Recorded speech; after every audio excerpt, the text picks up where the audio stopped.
Uh-oh! Uh-oh! What was that about the glitch making this game better? Because, it definitely is! Holy shit.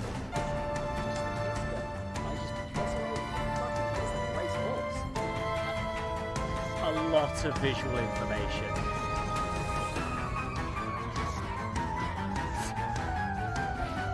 It's...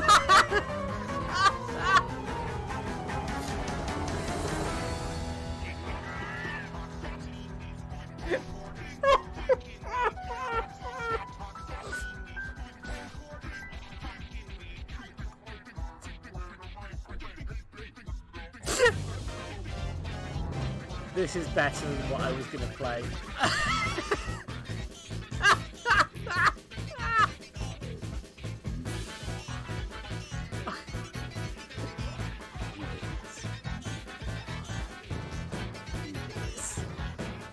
I fucking love this. This is so terrible.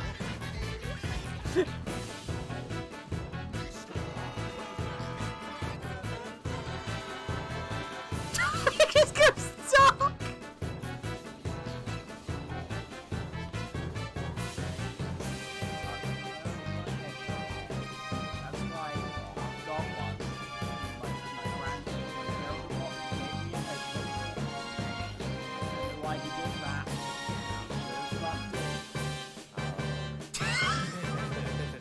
Forget that cis men existed for a second there. Yes.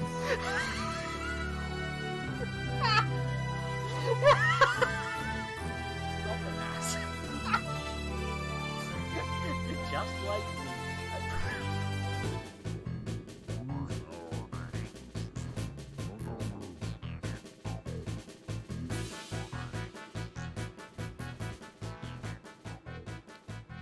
I dare.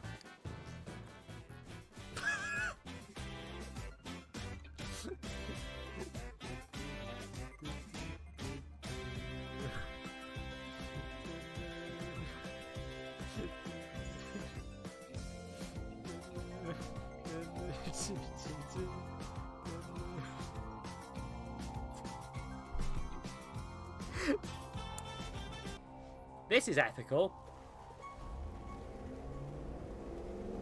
Oh, yeah, that gets out of the car.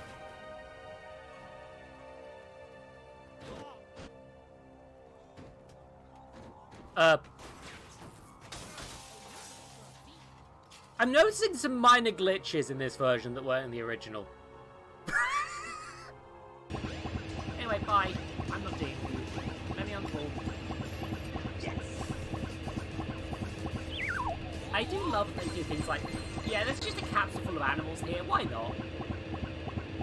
Hey buddy, are you okay? Yeah, not bad. You're the new Tails! He's a farmer? What? Why is this farmer Duke Nukem? It's time to kick ass and farm bubblegum. I'm all out of farm. Please don't clip that, that was terrible. You're stuck doing the dirty work of Destiny 2, huh? I was supposed to slay an evil being too, but it threw me into a distant time. So Nice, cover up. Okie dokie. It's a cutscene. That means he's gonna die. Oh yeah, by the way, this man is a towman. No, footman. Damn it! God. I broke my own joke! No. Yes! Minerva didn't clip that. Sorry, we take that out of context.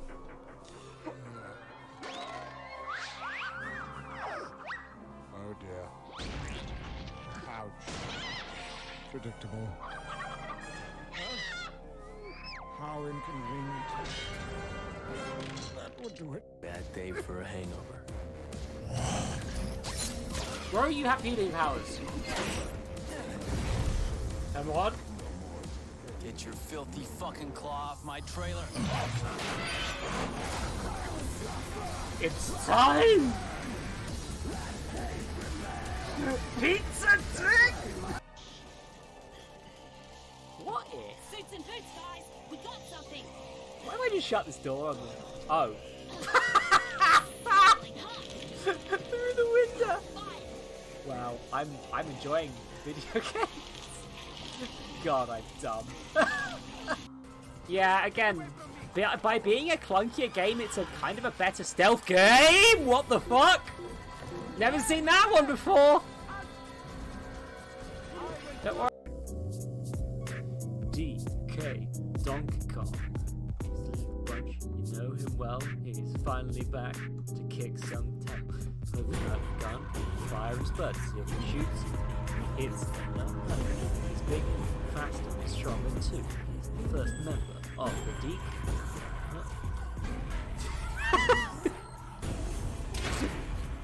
Fine. Don't think about it too hard. Don't think about it too hard. It's fine. Everything's fine. Everything is fine.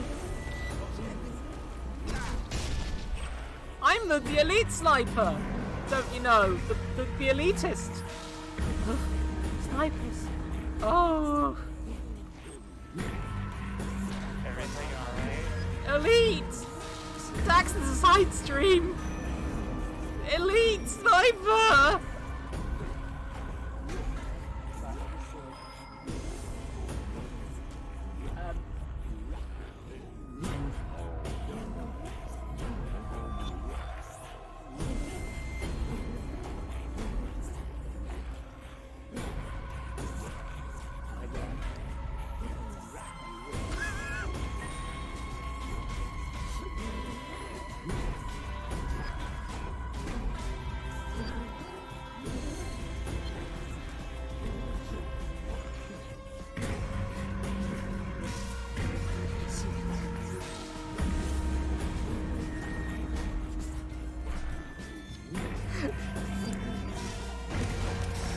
Sorry, bud. Don't really want to deal with your shit. I'll be honest. Just so you know. There we go.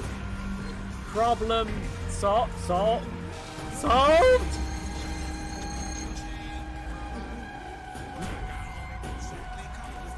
Uh-oh. Uh-oh. What was that about the glitch making this game better? Because it definitely is. Oh shit. DK Donkey Kong. You know him well, he's finally back to kick some open that gun, fire his butts, shoots, hits, he's big, fast, and stronger too. First member of the Deke.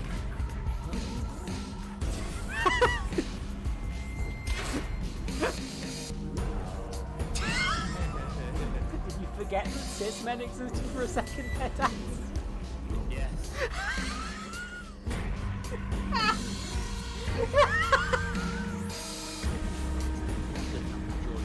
Good enough for you. Fine. Don't think about it too hard. Don't think about it too hard. It's fine. Everything's fine. Everything is fine. I'm the elite sniper. Don't you know? The elitist. Snipers. Oh. Everything alright? Elite. Dax is a side stream. Elite sniper.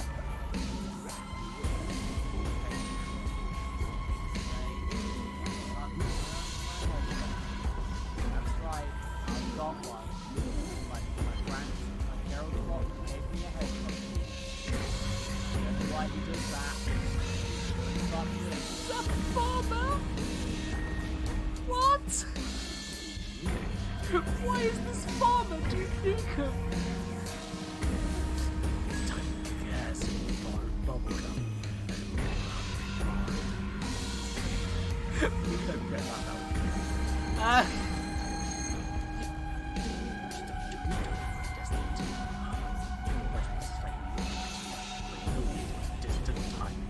Yeah, again, by being a clunkier game, it's a kind of a better stealth game. What the fuck? Never seen that one before. Don't worry. Oh yeah, you can just change the eye expression. And it's toe options. You have to go to the main menu and Oh no! No! Oh, the seats!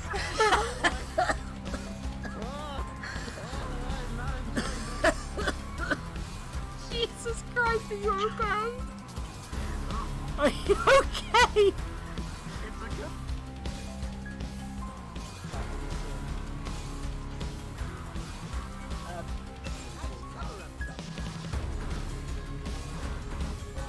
It's a cutscene. That means he's gonna die. Oh yeah, by the way, this man is a towman. No, footman. Okay, I think the audio's good. I think I did it good. Did I do it good? I probably did it good, right? I don't know, man. Hello, everybody. This is the fourth flipping part of this. I am 4 parts of Disco Elysium. This is a new precedent on the stream, I think. Let's not stop playing the video game. Let's video game the doobly. Wait, what the fuck was I doing again? It's only been 2 days and I've already... Oh yes, fridge in the body. I need a fridge. Oh, just thank you. Oh. You know what, you're getting a... You know what, I don't know if shoutouts work properly on... But you get a shoutout, Jesse. Jesse makes one of my favourite YouTube Yu-Gi-Oh series is you gotta allowed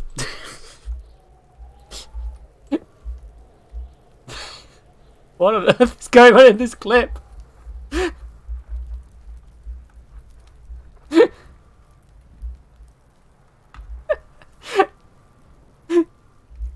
You know, okay, you can have another clip if you want.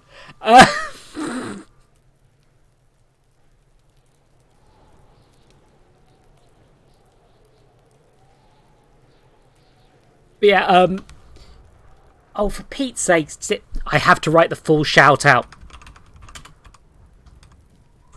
There's too many commands on Twitch, apparently.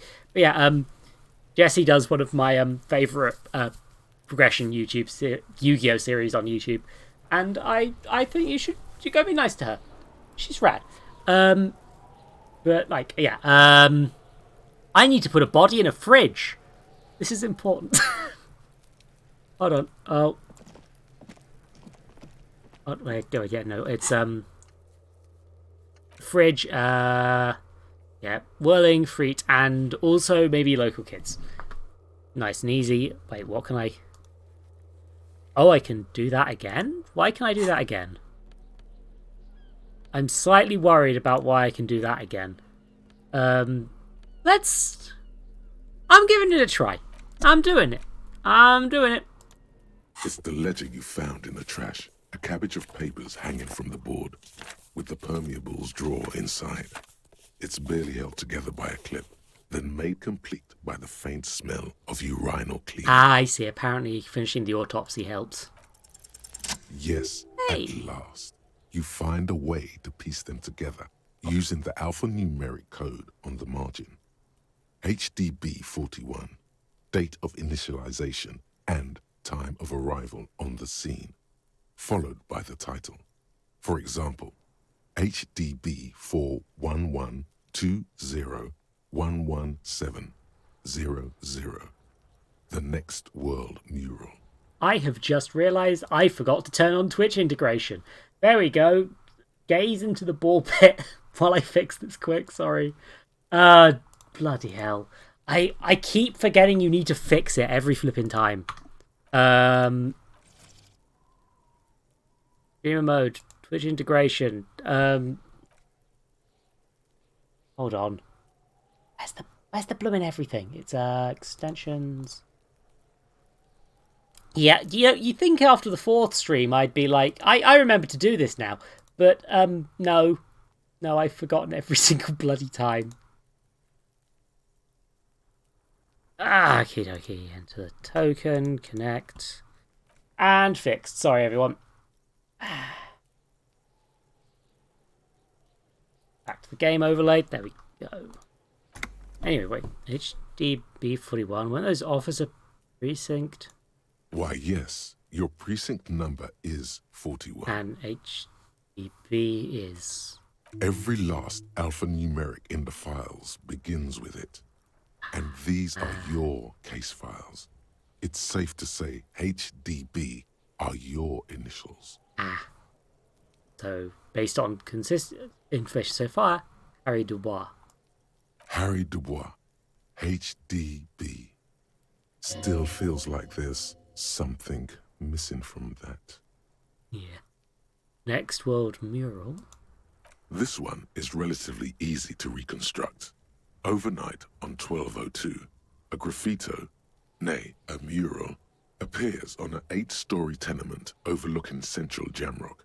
The building is a sparsely inhabited ghost tower, part of a failed real estate development called Grand Couronne. The mural is enormous. 2 silhouettes, a man and a woman, are kissing. The text cut into their form reads, "True love is possible only in the next world. For new people, it is too late for us. Wreak havoc on the middle class." People call it that thing and that fucking thing. It's visible for miles. In 2 days, the station's complaints desk gets clogged with requests to remove the bummer. You and your partner are assigned to the case. The graffito crew is easy to track down. Only the bell lectures have the literage of industrial paint to cover the surface. One of the graffito artists is rumored to be rich. They take responsibility for the execution, but not the design. The ideologue of the Next World mural, as the crew calls it, remains an unknown. Do I ever find out who came up with it? The case files do not show you finding the author of the design. Be done. The crew agrees to clean up after themselves. However, your partner, JV, is against the removal, citing public support for conservation. This leads to a debate in Precinct 41, which then spreads to the streets of Jamrock, ending in a rare plebiscite organized by you and the rest of Row 3. It has just dawned on me, I don't actually have any reason to be reading this right now, huh? I probably should be putting this corpse in a fridge right now, huh? 9,000 people subjected to the mural's message, all of Lakeside, Central Jamrock, and Villa Lobos, plus half of the eminent domain, participate in the vote. Although the case begins with what appears to be a lot of rambling on the streets as to how juvenile and stupid the mural is, given a choice between 2 options. Oh. E. Keep the mural. Is right. A staggering 78% of voters choose to keep it. Turns out the opposition were a loud minority. And that love truly is possible in the next world for new people. And it is too late for us. Okay, here we go. Here's some politics. Wreak havoc on the middle class. Forgive the middle class. I like it. Can't wreak out on other nations. The racist option. I must have voted and possibly lobbied to remove the thing because I don't believe in that rubbish one. Okay, I think this might be the centrist option. Okie dokie. Let's wreak havoc on the middle class. In any case, it appears to have been a rare case of civil activity in the quarter. And agreement as well. What do you want to tackle next? I am suddenly very aware that there is a corpse mouldering behind me and I should probably revisit this later. You know, that really should be a thing I should do rather than reading for several hours the unsolvable case. A.K.A. Leslie and Burke. A.K.A. The public indecency drunk and the property damage drunk is a cursed case. It has been passed from unsuspecting officer to unsuspecting officer for 10 years. On January 29, the unsolvable case made its way to you. Why you accepted it, it is unclear. Every officer, and indeed most civilians in Jamrock, know it's unsolvable. Leslie will always take his pants off when he's drunk. Burke will always trash everything. It's just what they do. It is their nature. You cannot change the nature of a man, and you can't lock them away because public indecency and small-scale property damage are not punishable by incarceration. The only way for Leslie to stop displaying his genitals and for Burke to stop attacking things would be for them to stop drinking alcohol, which in their 40s or 50s, it's hard to tell because of their distorted features, is a medical improbability. We just keep them off the streets. You would think that, but you're wrong. Where's the fun in exposing your genitals or breaking stuff in your own home?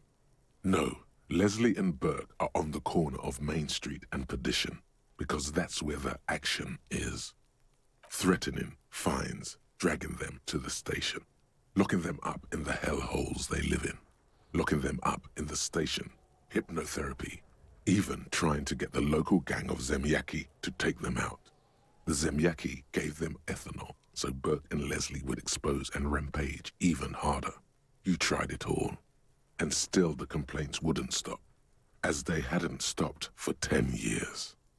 It's plain to see from the files that you, Satellite Officer JV, and Special Consultant TH had more important cases to attend to.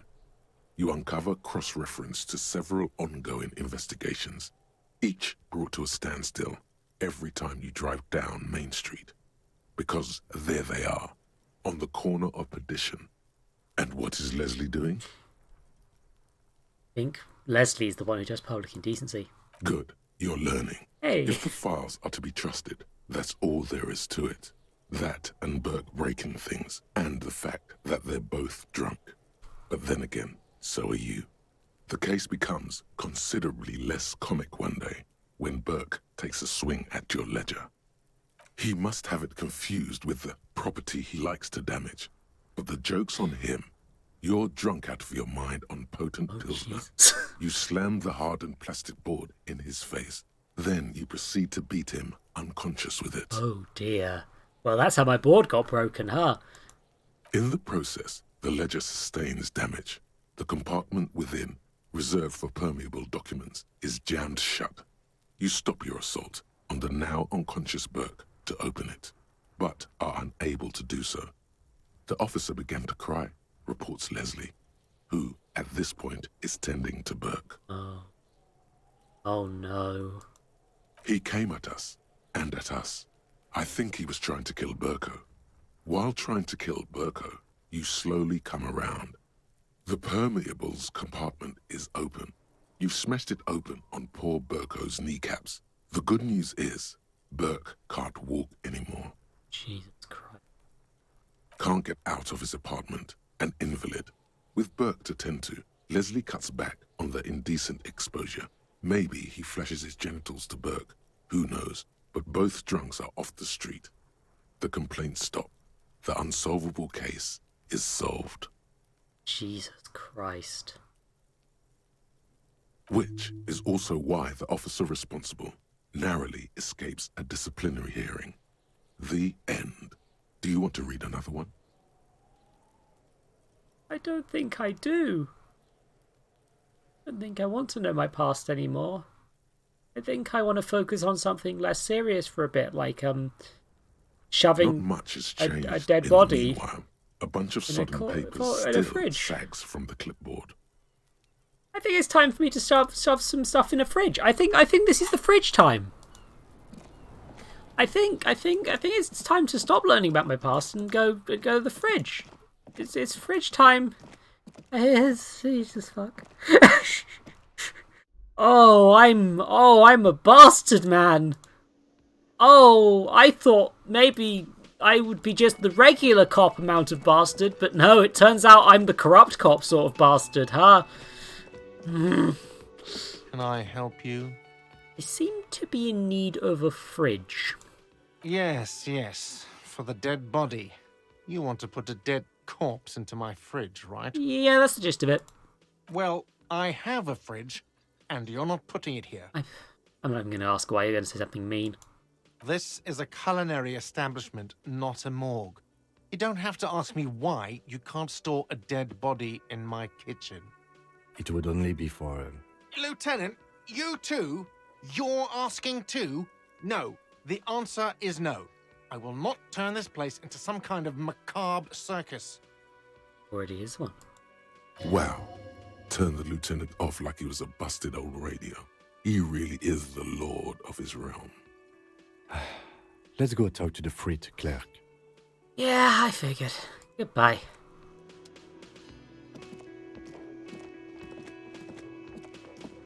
Ah, terrific. Time for option 2.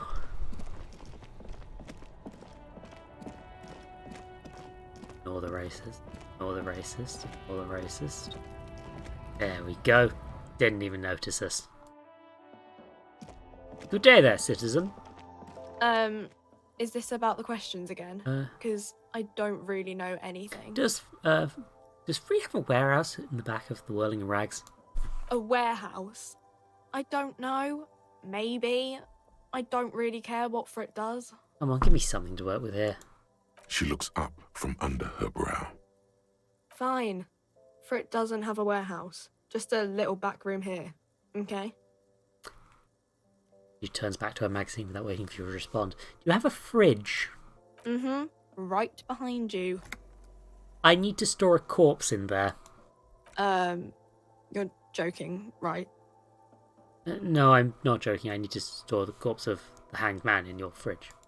Okay. It wouldn't even fit, you know. Now that I'm looking at it, maybe a glass-doored fridge in a public grocery store isn't the best option for storing a corpse. Pity, it would have been so beautiful. Yeah, I don't know. Okay, bye-bye. Yep, okay. Okay. Well, it's time to have a chat with Kuno. Oh boy!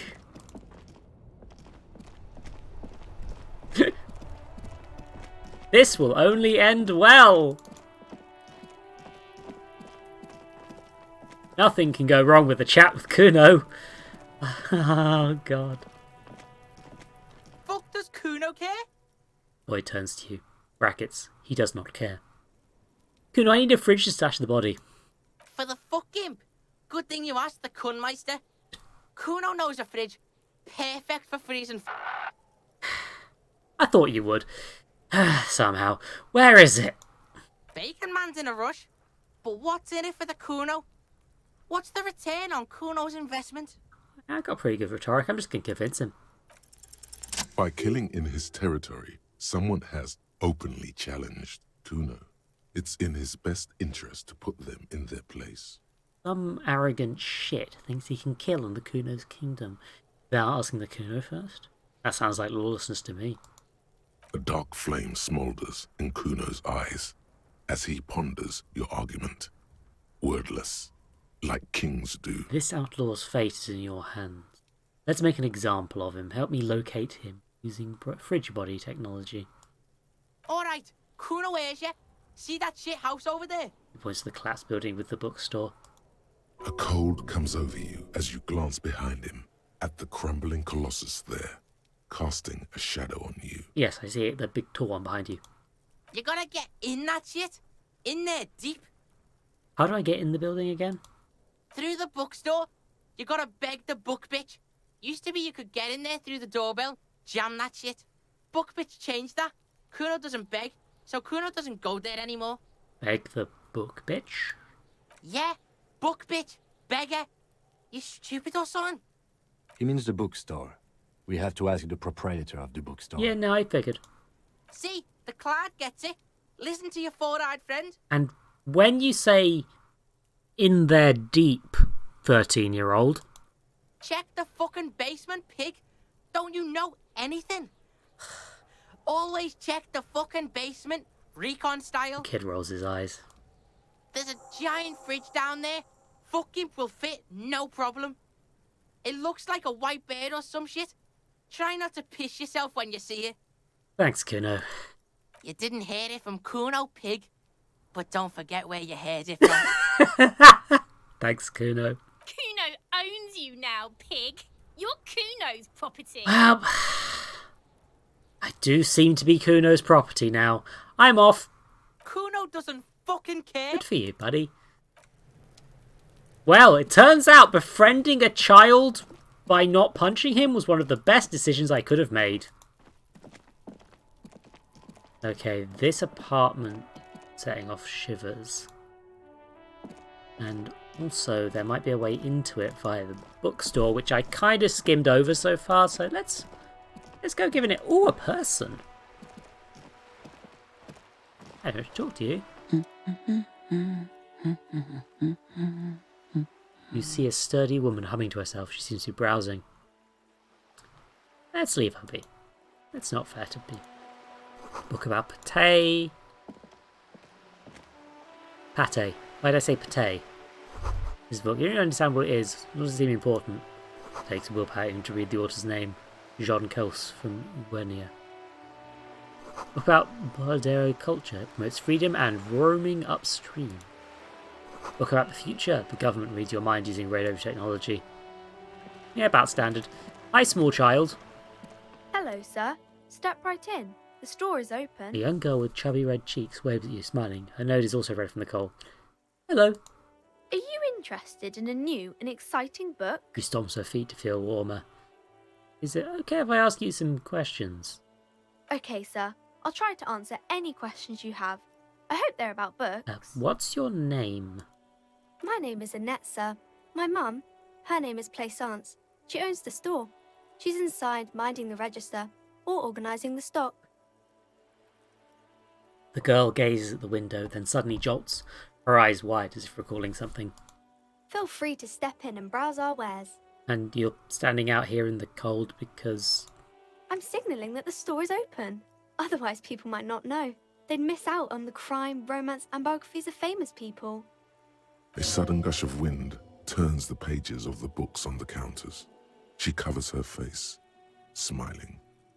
But she's cold.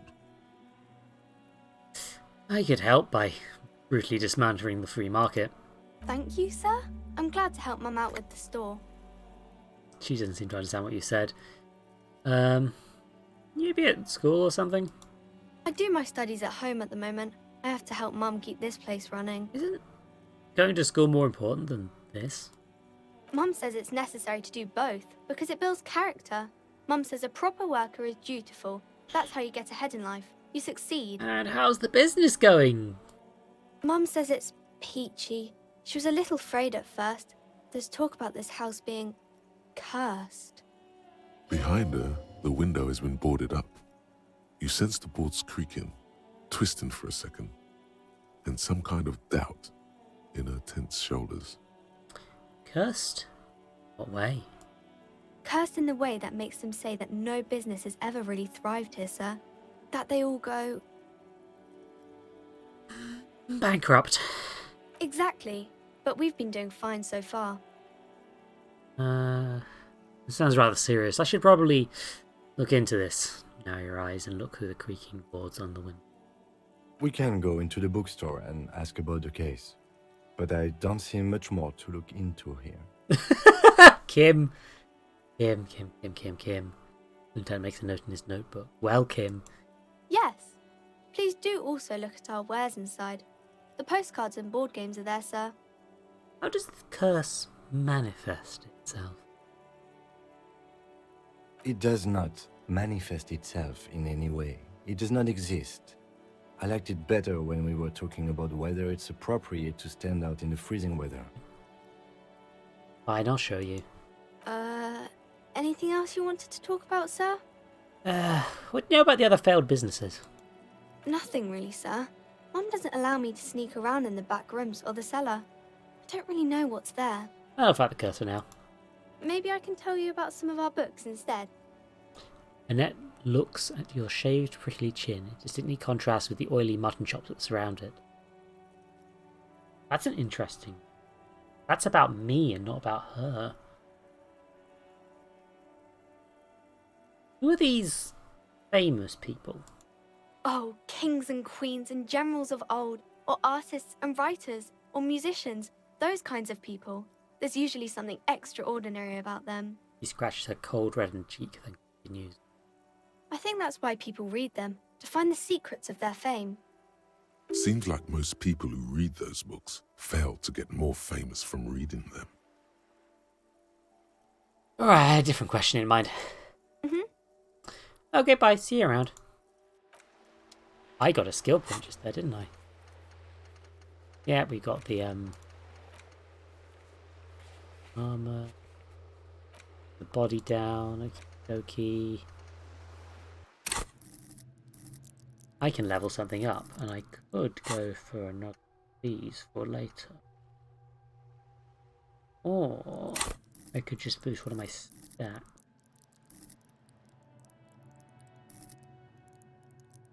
I'm not sure what I need to boost at this point. Like, a cap on my perception being boostable is...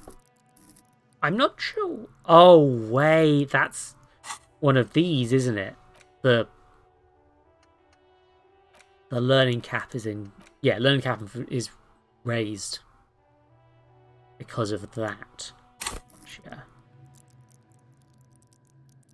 So, and then the other one was like pain threshold is high. You know, I'm gonna have to sit on that chair at some point in the future. I should get better at taking pain. No one can hurt me. It's fine. Don't worry about... Wait, what? I had 2? Oh, I have 2 skill points this one. Oh. Oh, interesting.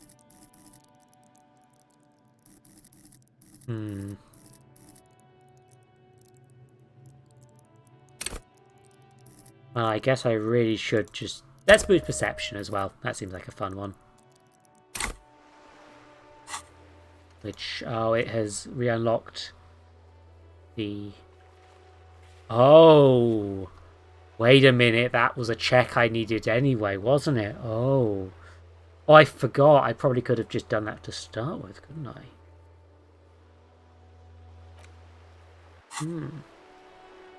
Anyway, I probably should pop in, talk to the bookshop owner. Ooh. Many wares. Gift books and molten candy. The display rack is brimming with worn paperbacks featuring an extremely muscular, sword-wielding barbarian on the cover. Nearly all the titles contain the word Heimdall somewhere. Look at the display of books. Rows and rows of Heimdall men blur your vision. You make out some titles. Man from Heimdall and the Mammoth Riders. Man from Heimdall, Return to Heimdall.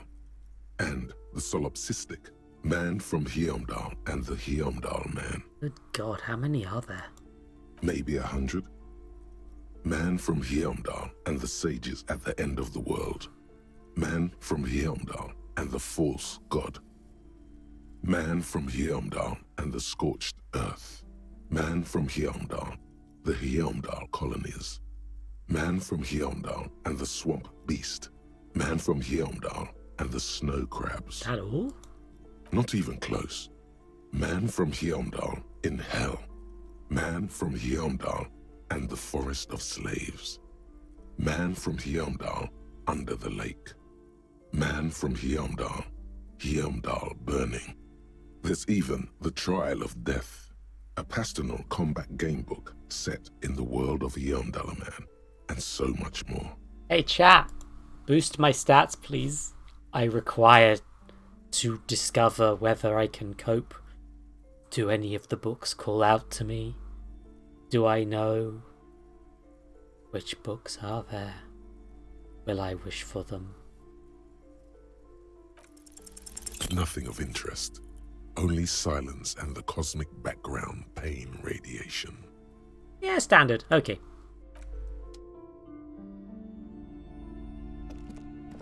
Were those? Those were not clickable.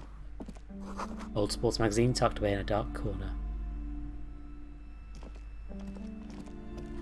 A small mountain of colourful board game boxes. There are numerous types of games for all ages. A lot of shelf space seems to be taken up by Wirral-related merchandise. Look at the pile of Wirral-related.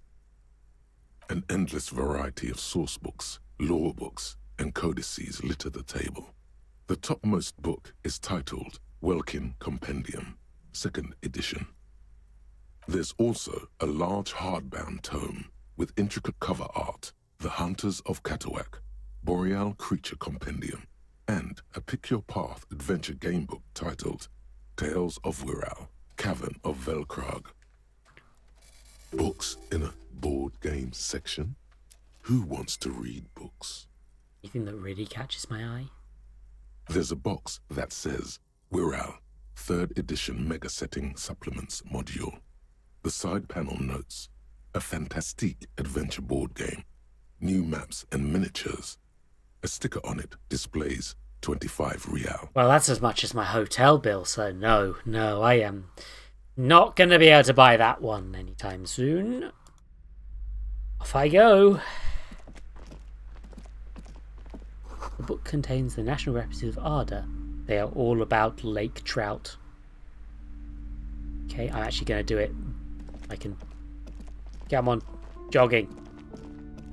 Come on, Kim, we got to jog. Another boring book just discarded here. This bookstore is not strictly about crime, romance, and biographies of famous people. There's also a wide range of paranatural literature. Oh, brilliant. Look through the shelves. Amidst the various books, you find one written by someone named Matthias W. Dundas. It's about wholeness, unity, balance. The point of the book, and many others on this shelf, is to give people medicinal advice in situations where they don't have access to paid health services. How does that work?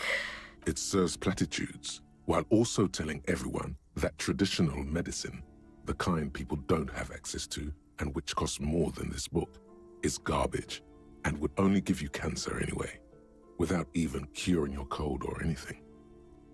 Ow! Wholeness, unity, balance, on the other hand, can basically take care of anything. Though it is important to note, when it's up to your mind to heal yourself, then it's because of your mind that you're ill in the first place. Does the book say anything interesting? The book features chapters on topics such as how to find magnesium. It even lists plants you can harvest magnesium from. How to continue drinking if you're an alcoholic who has destroyed his liver. And... oh, Jesus.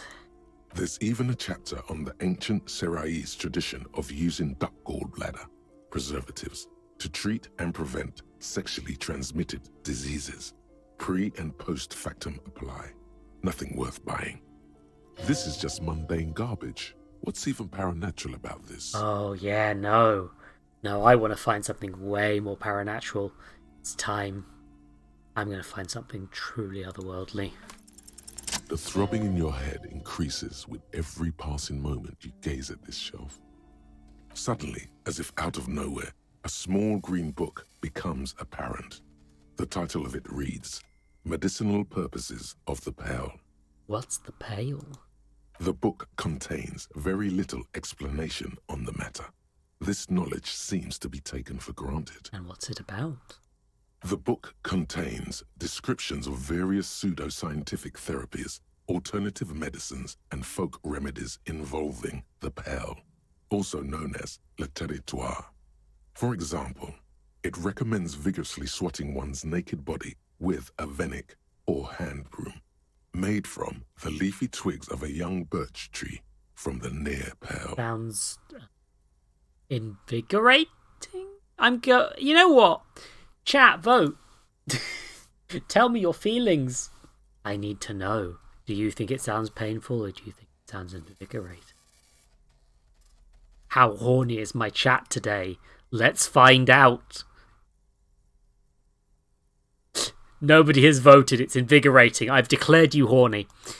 It is, and good for the circulation too. What else? It also recommends consuming distilled spirits like vodka or whiskey that have been aged in the pale.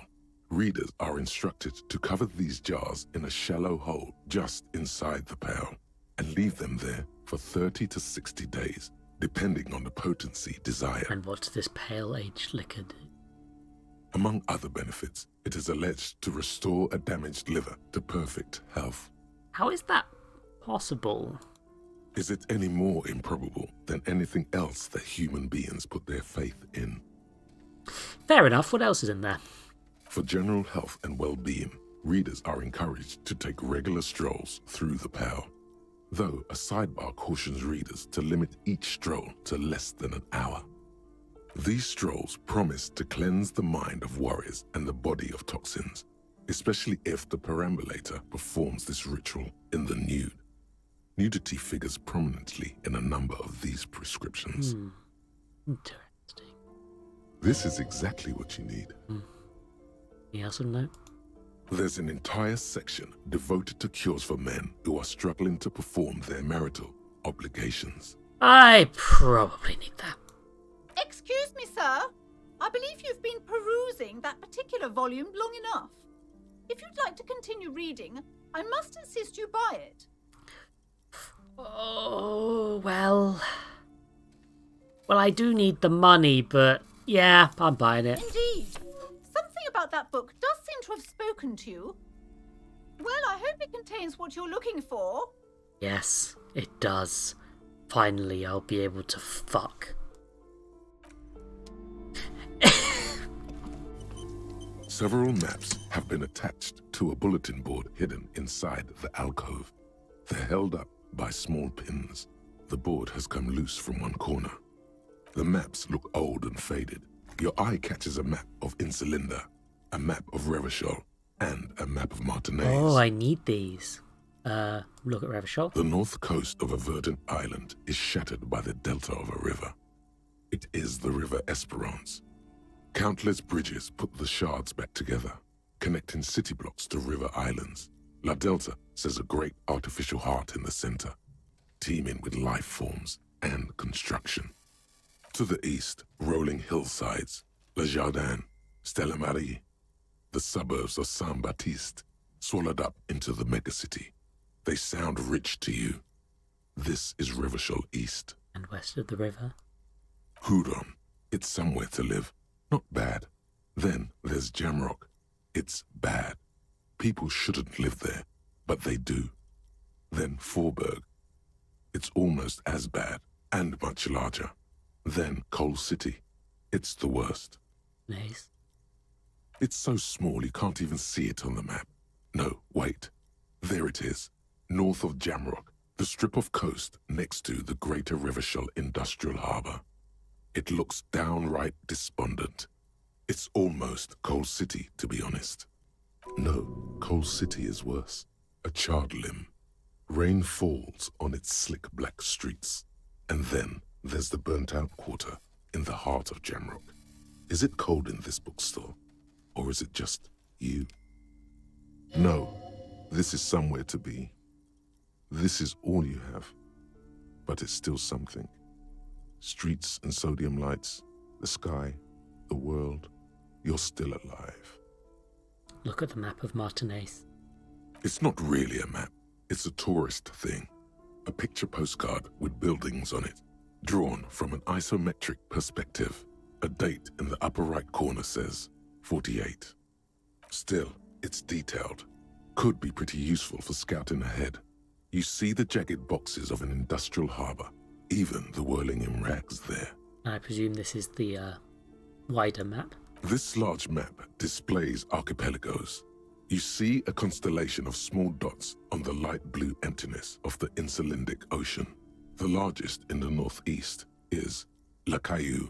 You are here. Another far away in the southwest, Seminese Islands, Ile de Fantôme. What else? Ozon, Laurentide, Fas à la Mer, archipelagos, North Arcade Islands, all just specks of dust on the vastness of the Insulindic. On the edges of the map, the color fades into a blur of dotted lines, black and white. In the northeast, a dust mite stands on the north coast of Caillou, in a bookstore. It's you. Radiating outwards from you, the suzerain Revachol. With a radius of 80 kilometers, still, the crown jewel of this Isola would be barely visible. In first, see cities on the islands? You can, on Caillou, Revachol, a single black star, on Ozon, Fondelier, and Vilmandu, on archipelagos, Croyan Moran, Villiers, on Seminine, Olduvai, and on Laurentide. Deora of the Seven Seas. Lost little pearls of light, tiny fires in the dark. The edges. The ocean breaks apart into a tangle of cosines and azimuths, all pointing into pale nothingness. Windy is the north azimuth. Grad is the northeast azimuth. Samara is the east azimuth. Seo is the west azimuth. Isolas, they're called. Connections to other worlds. Words past the Incelindian, unknown to you. You only know you've never been there. You have little idea what they are. Distant stars, gods, but looking at them makes you feel almost non-existent. Whatever they are, the Isolas are immeasurably large compared to you, and very, very far away. Perhaps they are gods, gods of distance and outer dust. Storekeep, can I buy these maps? I'm sorry, officer. The map of Martinez is the only one available. The other two are not for sale anymore. And besides, you could scarcely afford them. They're quite valuable, though they might not look it. The map of Martinez is 90 cents, though. Why is the one of Martinez so cheap? That old thing. It's an out-of-date map of a tourist location that never was nor came to be. From when some design studio people tried to spruce the place up 4 or 5 years ago. They also renovated the horse statue, set up those coin-operated viewers, and designed the new street lamps. What happened then? They didn't get that far, for some reason. A shame the project never got going. Would be nice if someone fixed Martinez up. All these ruins are bad for business. You know what? I'm gonna buy it. Always good to be informed of your surroundings. Yes, because that's the thing. Because I've been looking for a map for a while, because... Hey! Now I can have a look at everything! 90 cents. Well worth it. Oh, this is... Yeah. Leg. Sunglasses, backyard wall. Cargo container door. The Hanged Man. Trash container. Interior window. Titus Hardy. And the map. I want to steal this map that I just got. Cinderella's Castle is not on there, unfortunately. I don't think they built that. The plaque on the shelf reads, Biographies of Famous People. You see a large variety of names, none of which ring a bell. Look through the display of books. Browsing through all the books with all their names makes your head spin. None of these seem important or relevant. It's all just vapid egoism.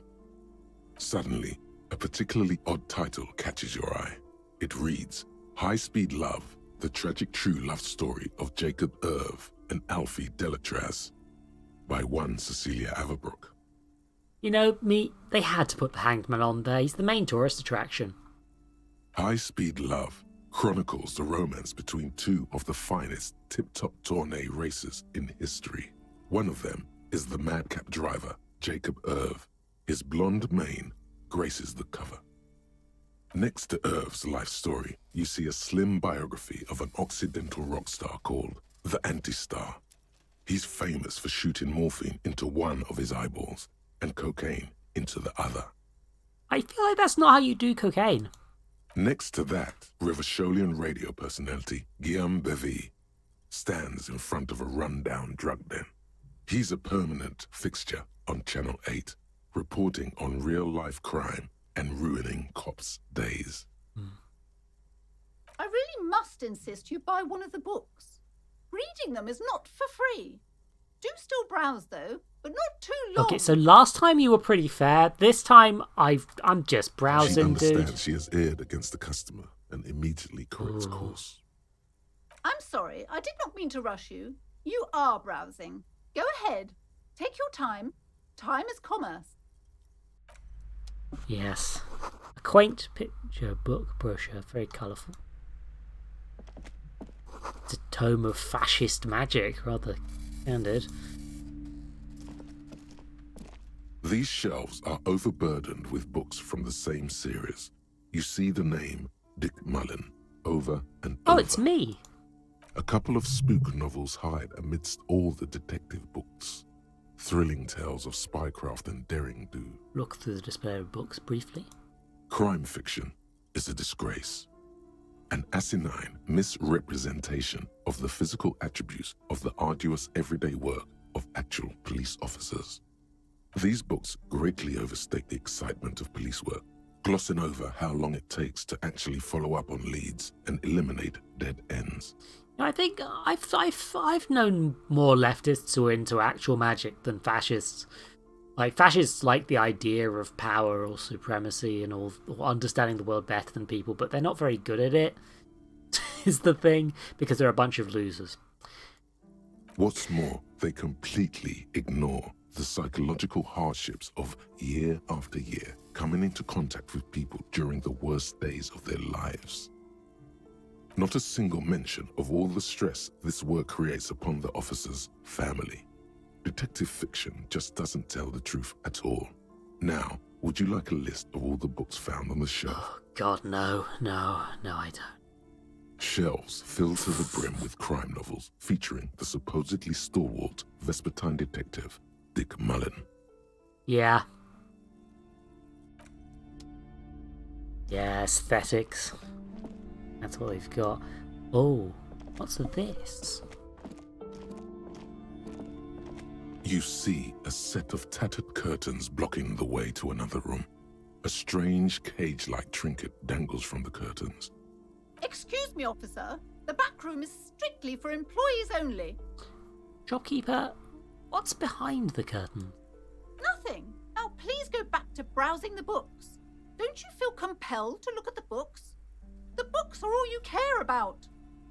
She speaks almost as if she's trying to put a spell on you, urging you to buy more books. Oddly enough, the more she tries to draw you away from the curtains, the more alluring they become. Yeah. Oh, and hi, Aria, by the way. Didn't mean to overlook you. But this game has a lot of spoken dialogue. It's a bit hard for me to get a word in edgewise. I've got to examine the cage. You see some kind of charm, an irregular polyhedron assembled from bones, sticks, and straw. Inside, a disturbing fish head with empty eye sockets stares at you. Aside from poking at it suspiciously, there is nothing else to do with the fish head charm at this time. The curtains remain shut before you. I'm going to talk to the shopkeeper before I just straight up pull the curtains open, I'll be honest. Seems like the better decision. Welcome to Crime, Romance, and Biographies of Famous People. My name is Plaisance. The clerk extends a greeting. Be welcome, and please take responsibility for the energy you bring into this space. A golden pendant hangs around the woman's neck, in the shape of what looks like a tiny fish head trapped in amber. Oh yes, helps to have an anchor in these times. Clutches the pendant and narrows her eyes as well. Before we go on, you seem to be well off enough. Can you give me some money? I feel like there won't be an opportune moment to ask later. Sir, don't be ridiculous. I certainly will not give you money. I would be doing you a grave psychic disfavour. She gives you a disapproving look. One has to earn one's success, even if one is a police officer. Handouts are nothing but manipulation. All they do is make you dependent. Yeah, this woman really did stick in my mind. Which is part of why I've put off coming here so long. Because I wanted to not use prior knowledge of previous playthroughs too much, but yeah, this woman's a big old libertarian, making her child do work for her. Are you the owner of this store? I am. The proudest owner of our little shop of culture. Her voice is high-pitched to get more penetration. I wouldn't call her a fascist necessarily, but definitely like one of those. This woman has read Ayn Rand, and she shouldn't have Not that anyone really should read Ayn Rand, but she really shouldn't have. She has fine-tuned her voice to find the most welcoming approach for attracting new customers. It doesn't work. Your daughter is the one standing outside the store, right? Annette, yes, my daughter. I hope she wasn't slacking off again with her nose in science fiction. Tell me, was she at her post doing her job like a proper girl? Yes, of course. Wonderful. Did you talk to her? Yes. Great. On a scale of 1 to 10, how compelled were you to buy books after talking with her? Her opinion of her daughter depends on how well she lured you into the store. I'm not going to grade a human being. I don't do that. Come now. It's not personal. It's about proper sales practices and market research. I expect an answer. In which case, I'm going to just lie to you and say 10. My precious, her dedication brings joy to my heart. If you have children, I hope they turn out as great as my Annette. I'm here to dismantle the free market and abolish child labour. You must be kidding. There's nothing like that happening. Depends how much do you pay the kid. Good sir. What does a young child do with money anyway? No, I save it for her as a fund. She's securing her financial future out there. Oh, I guess I was mistaken. Indeed. Are we done with the jokes now? Her voice is decisive and sharp as a knife. Yes, we've had quite enough fun here. Right. The way you're handling her strikes me as wrong. Mind your own business, sir. In our society, people don't get to tell each other how to raise their children. It's none of your or anyone's business. Her posture becomes very rigid. Well, time to change the subject, I guess. The woman before you scans the store, her shoulders rigid and tense. Every now and then, she nudges her glasses. The girl outside mentioned that this place is cursed. Cursed? Who said that? Annette? I will have a word with her. This place is not cursed. It has a robustly magnetic energy. Good for commercial activity. My business is thriving, sir. Doesn't feel like it's thriving. Feels ghostly. I was told there's a huge fridge in the building's cellar. Can you lead me there? A fridge? No, I don't know anything about a fridge. Aren't you interested in books? She nods at the bookshelves. For whatever reason, she's lying to you about the fridge. Seems like you have to find your own way to the cellar. What if I want to buy a book? Goodness, you were already doing good, browsing the shelves. Why'd you stop? Don't you feel compelled? Go, go. Get back there. The books await you. She fiddles her pendant, then waves her bony finger directly at you. So what types of books do you have? Everything is on the shelves. Take a look yourself. She nudges her The glass. shelves compel you, don't they? She's attempting to mentally direct you towards the shelves. She only wants you to buy the goods. She doesn't care about the books. Do you even know what books you have for sale? Truth be told, not really. My sister brings in most of the goods. I'm sure it's all very literary stuff with well-written prose. But you don't learn about the important things in life from fabricated stories. Wait, shouldn't a storekeeper know about her wares? I provide a valuable service. As long as people buy books, I'm fine. She wiggles her bony fingers.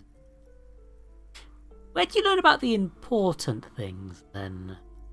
The truth is available if you just know where to look. And you have to open and free your mind to understand. She nods at you quickly.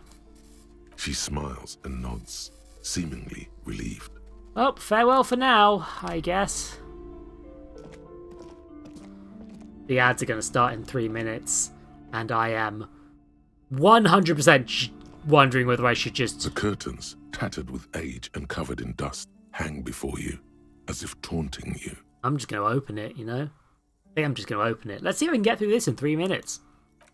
Just as you're about to pull apart the curtains, the petrified voice of the shop owner cries out once more. Sir, don't touch that. I told you it's off limits for the customers. Her hand is closed around her pendant, her fingers nervously playing with the talisman. Parapsychologically speaking, we're done if you decide to open them. I won't be held responsible for the consequences. It's too dangerous. She looks away, mumbling. Why is everyone always messing with the curtains? Why can't they just buy books like normal people? This is about the curse. That's why you're afraid. No, it's just a storeroom for the employees, I told you. Now please step away from the curtains. Ma'am, this is different. I am a police officer. I need to get in there. Why? It's not like anyone was killed there. Sort of abruptly as a hand flies over her mouth, baffled by her own bluntness. I'm sorry, I don't mean to be so impolite. Just please don't go there. I can't allow that. You'll only make things worse and unleash the powers. But there's a fridge there that I need. Everybody suddenly needs something from there. Leave the curtains be. It's what it wants. I don't care. You can't stop me. I'll open them. No! Please just talk to me, officer.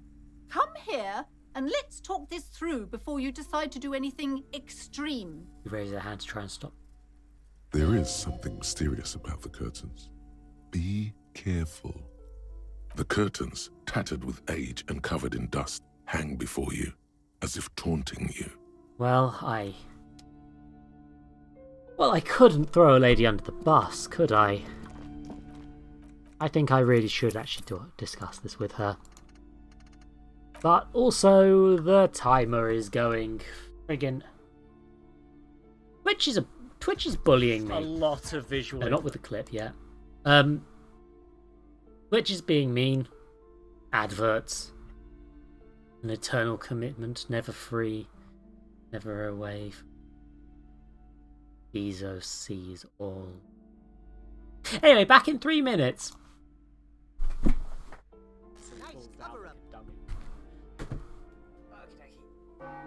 a cutscene. That means he's gonna die. Oh yeah, by the way, this man is a toeman. No, footman. Damn it! I broke my own joke! No. Yes! Minerva didn't clip that. Sorry, we take it out of context.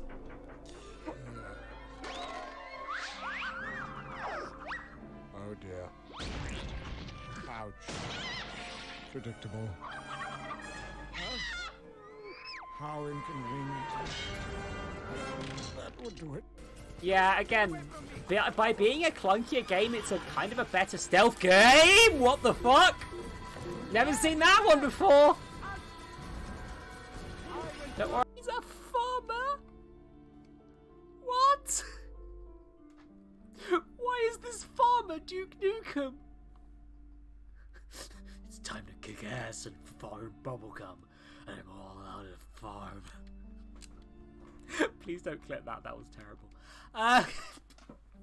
You're stuck doing the dirty work of Destiny 2, huh? I was supposed to slay an evil being too, but it threw me into a distant time. It's goblin ass. Just like me. DK Donkey Kong. Bunch, you know him well. Turning off the clip for a minute. I'm having... Okay, I'm just... For those of you who aren't seeing ads, good for you. I wish I wasn't. I mean, I'm technically not. I'm the streamer. Twitch is smart enough not to force you to flip and watch the ads on OBS, but it is somewhat unfortunate because I am not. But when I'm watching other people's streams, my ad block has stopped working. I really should look into fixing that. Completely fine if people ad block my content. You can also subscribe or donate or whatever. Preferable thing, donate and ad block, to be perfectly honest. That's my preferred way of getting things. But, yeah. I'm feeling a bit low energy today. I've been cuddling Blahaj the whole time. I really hope that's how you pronounce Blahaj. I remembered it for a while. But, yeah. I'm feeling a bit rubbish, and as I said, I've promised Susan not to keep streaming this if I'm having a really, really rough one. But yeah, today I've been a bit low energy all day, basically. What what's the word? Yeah, no, I've been doing that Yu-Gi-Oh! Advent calendar. Oh, you might know her as Dread for Say, by the way. That's her. She usually comes up on stream. She's not usually the Blahaj. Have I introduced a new element of lore to me? Have I? Yeah, I'm sure they are, but I forget how differently. Sometimes it's fine. My point is, so I've been doing that Yu-Gi-Oh! Advent calendar thing this whole December, and because YouTube really wants shorts to exist, they've been getting big numbers compared to my YouTube VODs. Like, the VODs for these, because most people watch them live or on Twitch, understandably, do not get the best numbers. And that's fine, because it's mostly there for archival purposes. I'm not a slut for numbers. But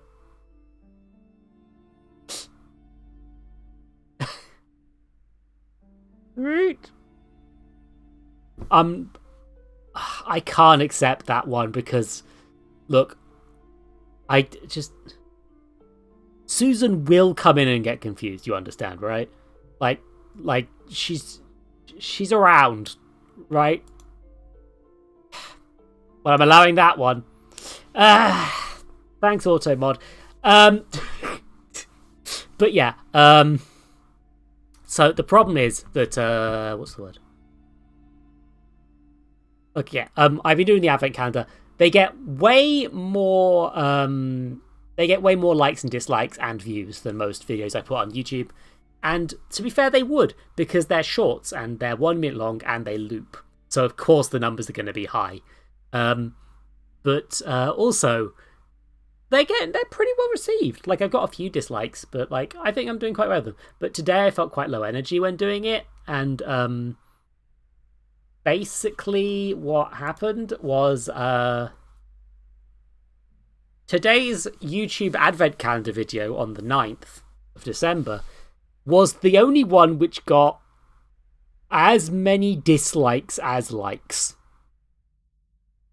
It was originally more dislikes than likes, but then 2 people undisliked it for some reason, which, I mean, very funny to me.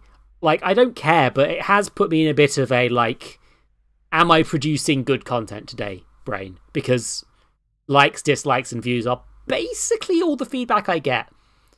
Like, people are nice, people donate sometimes. I'm fairly confident that I'm doing good and that people like my stuff. But, like, I don't actually get much feedback.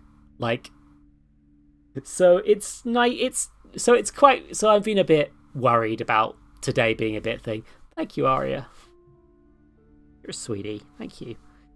Yeah, I'm presuming people would not still be here if they didn't like the streams, but it's hard to tell. And welcome to Crime, Romance, and Biographies of Famous People. Why are you so uptight about those curtains? Do you want to know what's on the other side? I already told you, it's just a storage room for employees. I don't understand why it's so important to you. Oh, that's really lovely of you, thank you. But yeah, no, my point is, I've been having a rough time mentally, and Disco Elysium is a divorce game about divorce, so... Murder mystery? No, this is a divorce game. So, yeah. Just let it go, officer. Go buy some goddamn books. You're supposed to be drawn to the books. A storage room? Then why do you have that strange trinket on the curtains? It's just for decoration. Correct, Arya. She waves under your gaze, mouth pressed into a tight-lipped smile. Then something breaks. Okay, fine. It's because this place is cursed. Just like Annette said, they don't call it the doomed commercial area for nothing. Are you happy now, officer? Happy that you've ruined everything? She closes her eyes and starts mumbling something to her pendant. Host of hosts, she prays. Guard me and my honest business venture from the curse that lurks behind the curtains. Oh, because I boosted perception, I heard that. Sorry, every time I boost a stat, I almost immediately find something that I would have missed otherwise, and it's great. Take it easy. You've broken her resistance. Pushing her further will gain nothing. Have you sought help from anyone? Yes, I've contacted numerous parapsychologists and even a pair of Simonese mediators. They provided me with the wards. He nods at the strange cage-like trinket on the curtains. The wards help to keep the doom at bay and protect us against the darkness that lies further in the building, even though now I fear it's not enough. Your pendant part of the wards as well? Oh, this? No, it's a special Himian amulet, blessed by desert pygmy shamans, with a spell of compulsion. It's to compel people to buy books. He holds the pendant to her palm. Its ochre heart glistens under the lights. There are numerous spells cast throughout the store. I had the books anointed with a different inducement spell, Hi, for Dogbolt. example. Hi. It's Hello. guaranteed to boost Dog. sales. Dog. 15%. Hello, stream. Hey, all. I don't remember how to credit you, but it's fine. But yeah, this is quite. I'm playing Disco Elysium. Be aware that the audio is quite constant. But dog, yeah. I'm just working out why this bookshop's cursed. Why don't you just tell me right away it's the curse? It's not good to talk about the curse, not in detail. The negativism. It's dangerous. Talking about the void wraiths angers them. Ah, void race. It's actually to compel tourists to buy trinkets. Yeah. Wow. Void raves. You have new words. How does this curse manifest itself then? The curse is so much worse than you could imagine. It's a disease, eating at the very foundation. Well, no, this isn't appropriate at this time. Oh no. That's worrying. That's a worrying sentence to hear from your friend.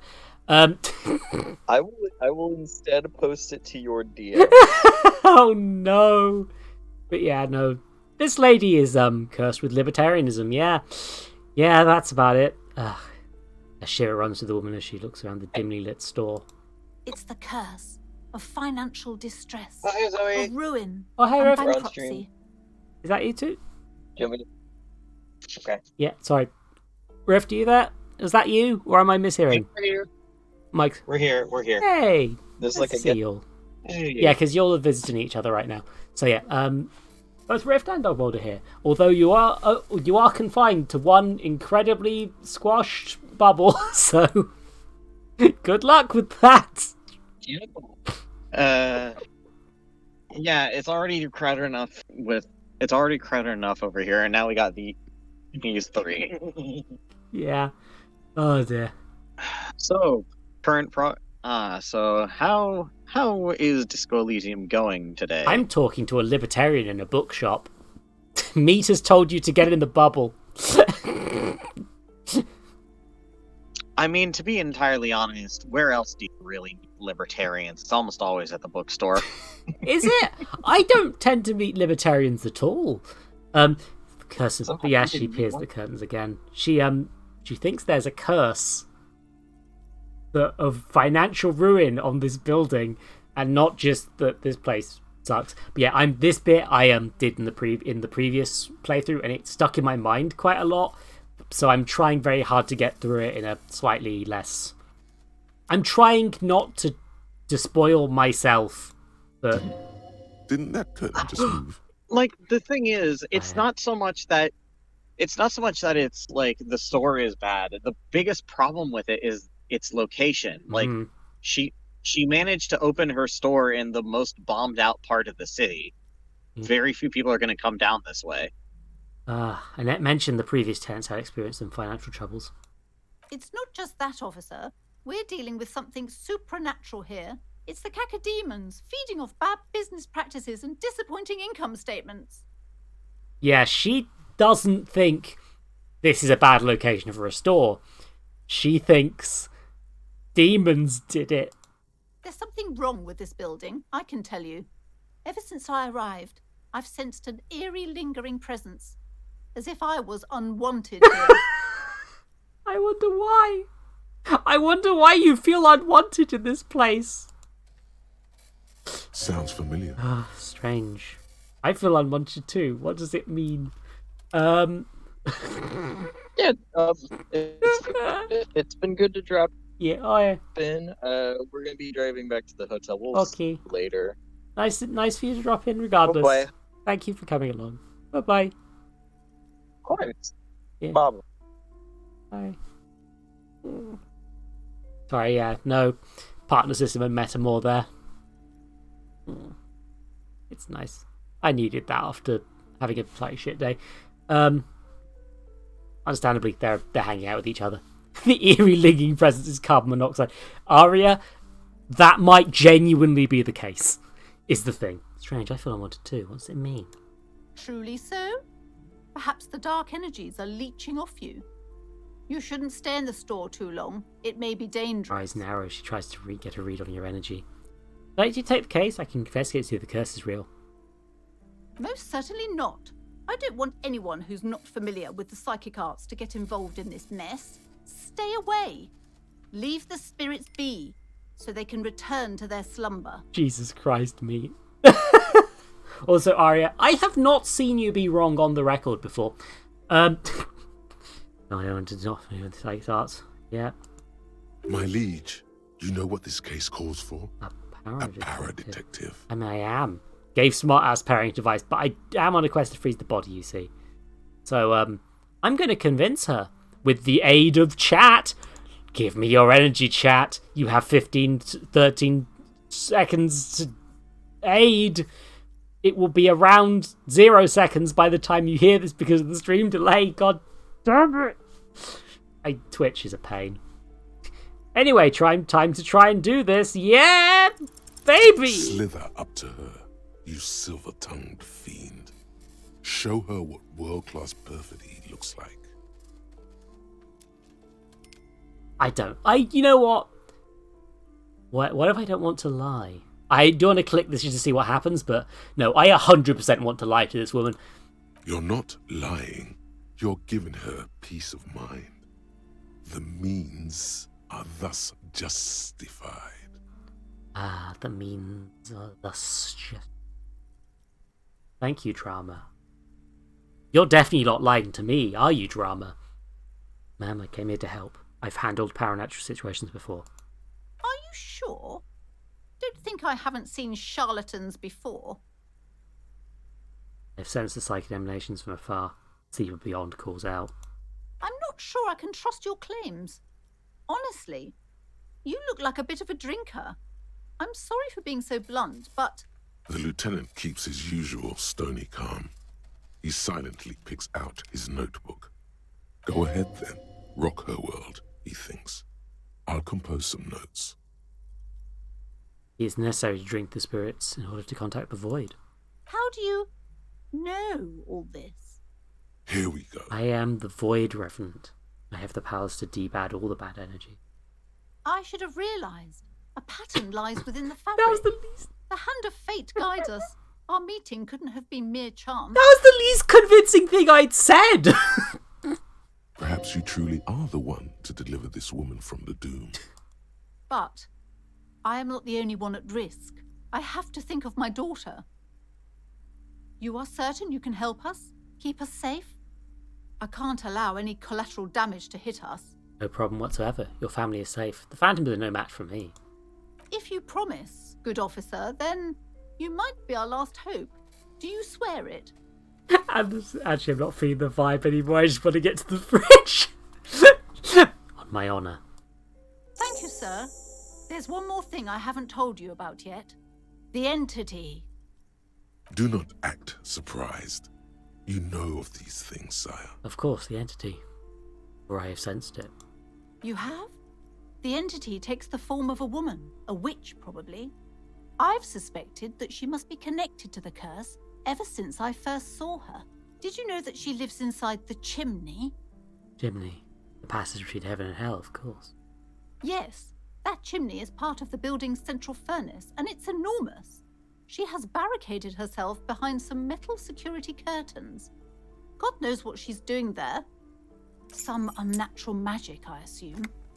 You should go find the entity and ask what happened to all the companies in the building. What is the source of this curse?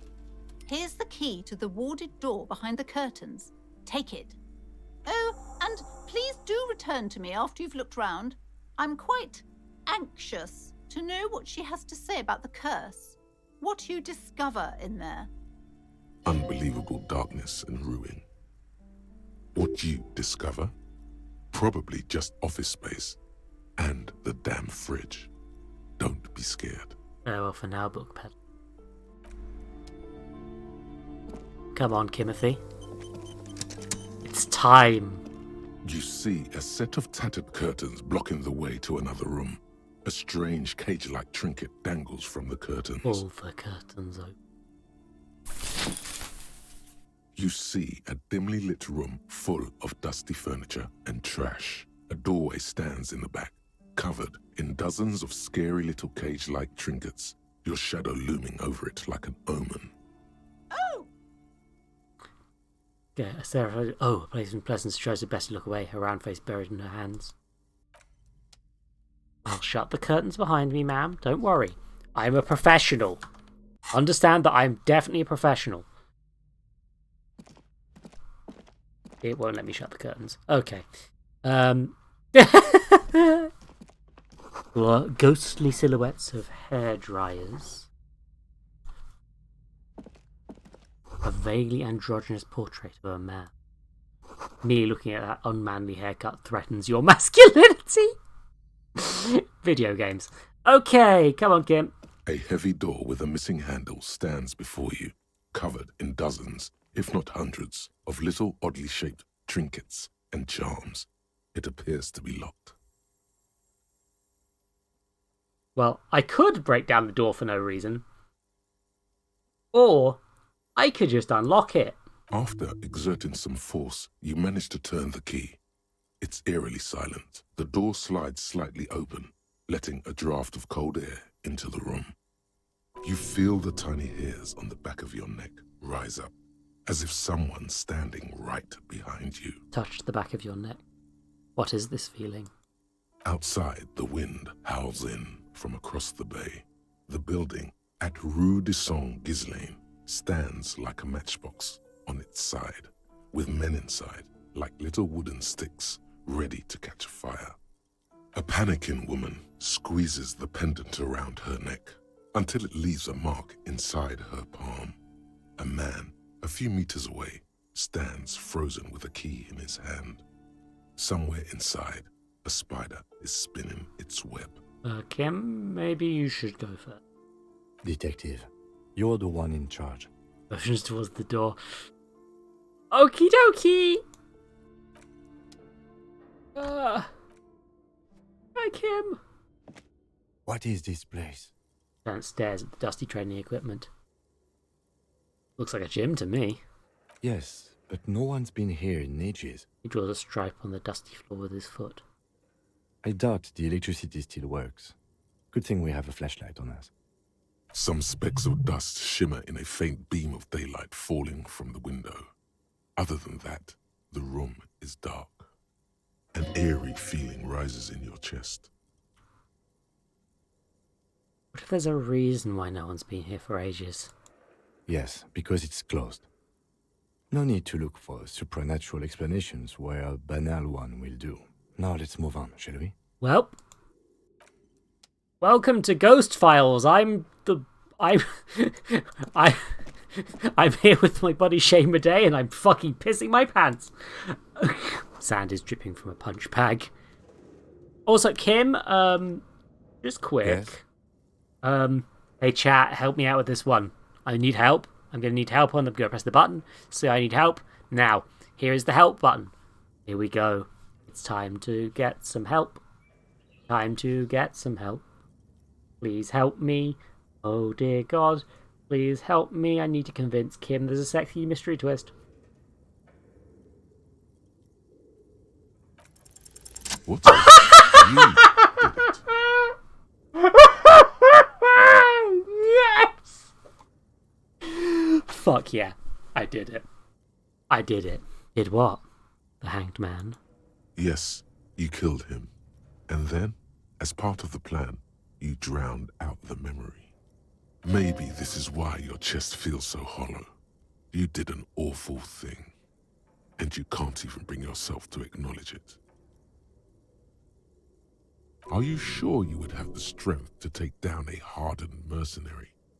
You're not in the best shape. I think I may be the murderer. Killed the man and then tricked myself into forgetting about it. And what has led you to this conclusion? My chest feels hollow, like I did something terrible. That is a common side effect of overindulgence.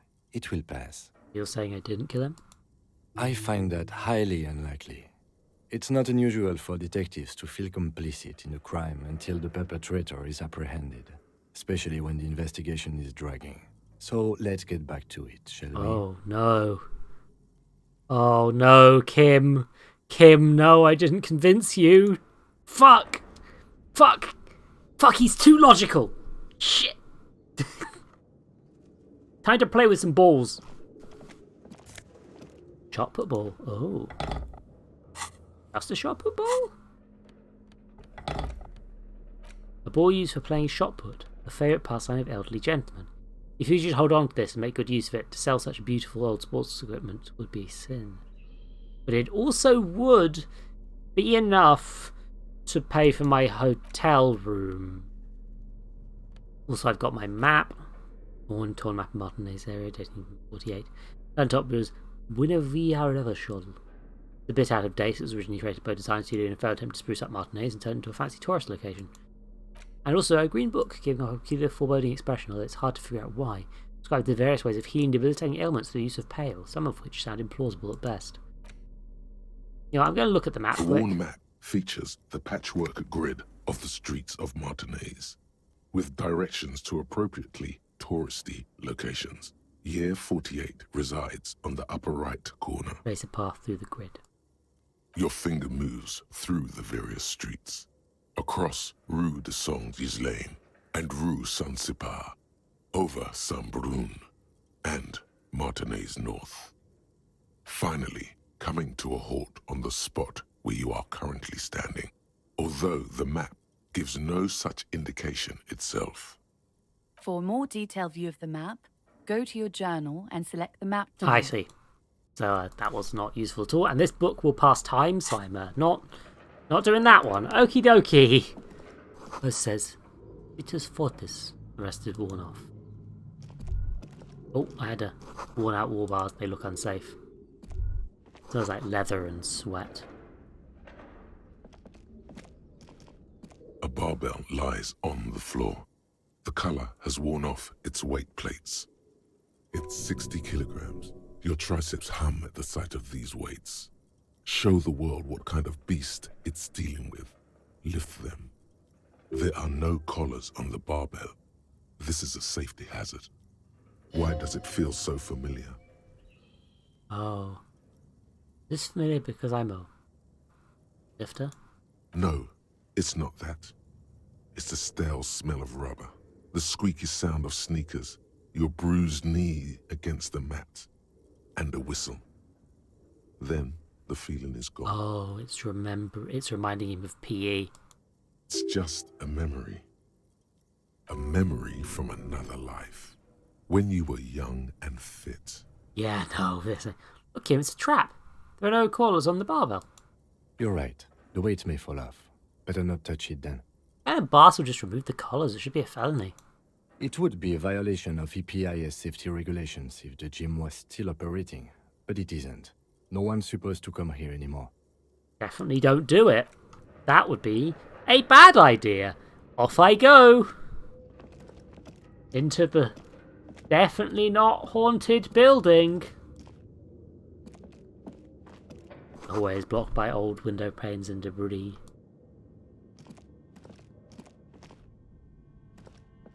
Thank goodness. This is like actually interesting, like discovering it as we go through, because we literally can't see. A large demijohn full of strange liquid.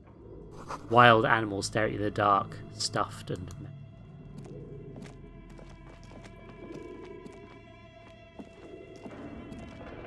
Airship rotors covered in spiderwebs. They remind you of blades.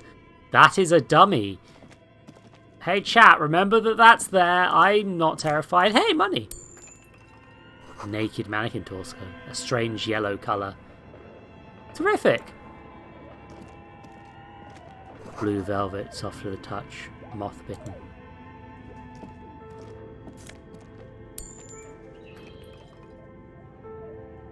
I'm presuming I'm going here next, but I really should look in what's in here.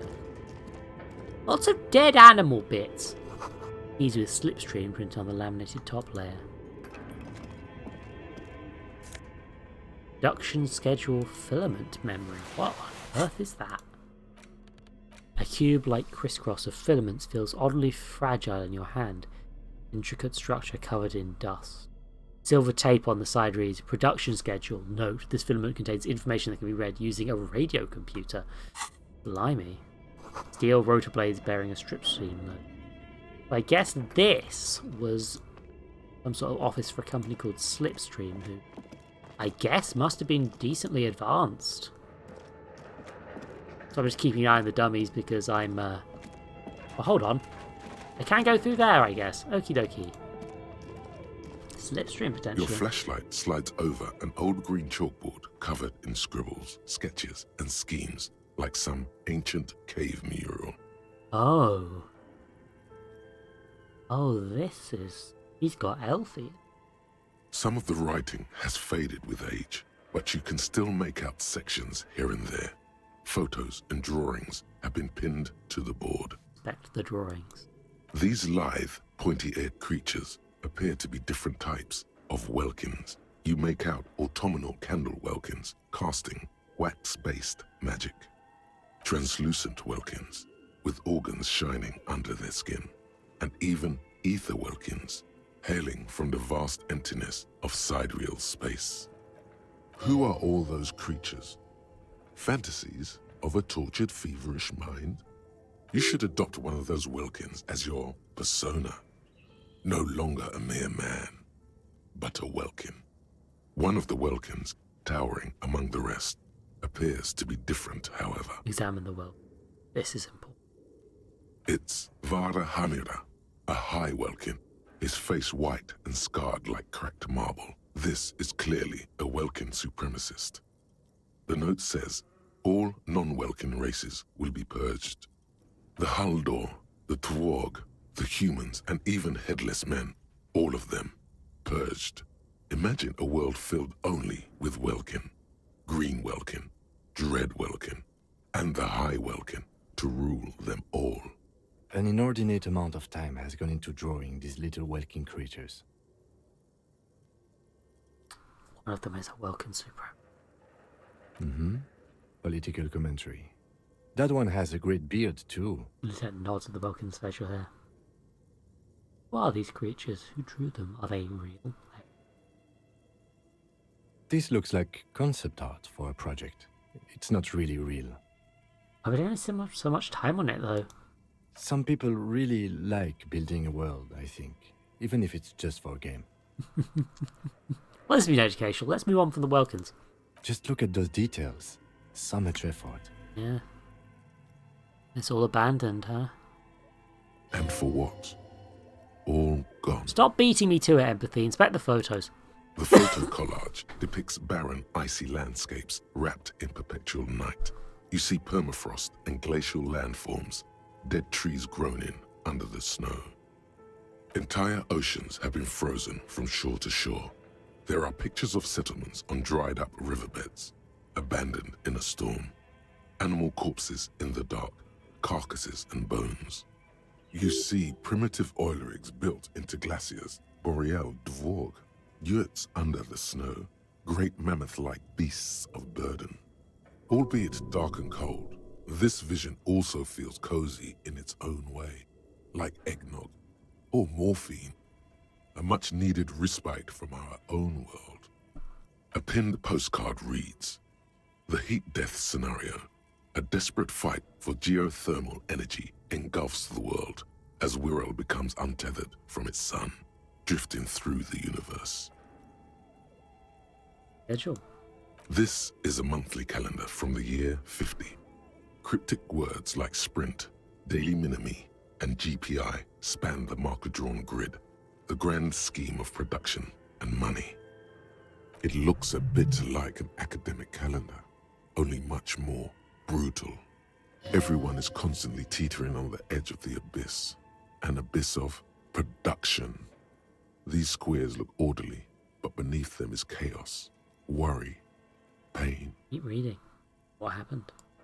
As time goes on, the numbers in the boxes grow rarer and rarer.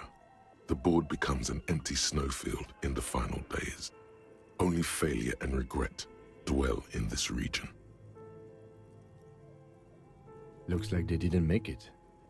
Lieutenant looks at the frigid ice field of nothing. A note in the bottom left corner of the chalkboard says, "See the prod schedule filament for details." The handwriting is only partly legible, but you can still make out 3 slogans: "Call in, tune out," "Wirral untethered," and "Heat death of the universe." The full text reads, "Heat death of the universe is the new black." Another note says, "The biggest advancement in role-playing systems since the 30s. Outside, a cold wind wraps the building in its bosom. Snowflakes in the wind. An old woman passes what the locals call the doomed commercial area. She tries hard not to look at the bookstore windows. It's unwise." So they were making, like, a tabletop game. This appears to be some kind of machine with a cube-shaped heart and a wired framework. The keyboard has a rectangular on-off button. A piece of paper still hangs from the printer. A radio computer. Just sitting here without anyone inside. Circle around the machine. He sounds surprised and a bit cautious. But we are looking for a fridge, and we are pressed for time, so... On the other hand, it's not that I'm not interested in abandoned radio computers. Turn it on. Maybe the body has stopped decomposing somehow. I don't know. You're in charge of this expedition, officer. Turn on the machine. The machine lights up like some prehistoric animal stirring from its slumber, revealing fluorescent play and print keys on the keyboard. The hatch on the machine's central compartment is wide open. Look inside. It's empty like a beehive without its brood. Some cables have been left dangling, disconnected. The filament you have would fit perfectly inside the compartment. Insert the production schedule.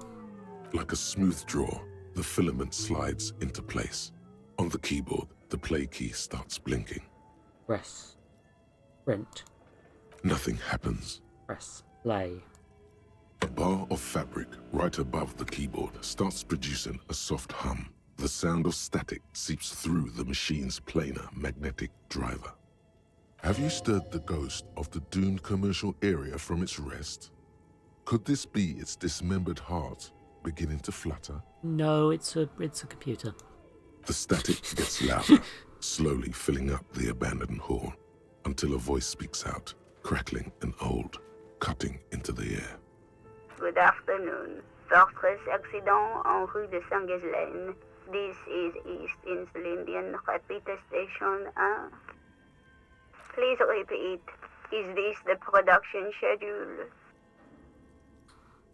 What's the production schedule? The filament you have inserted into the reader. You mean the glowing thing I put inside? Yes. Is that the production schedule? I don't know.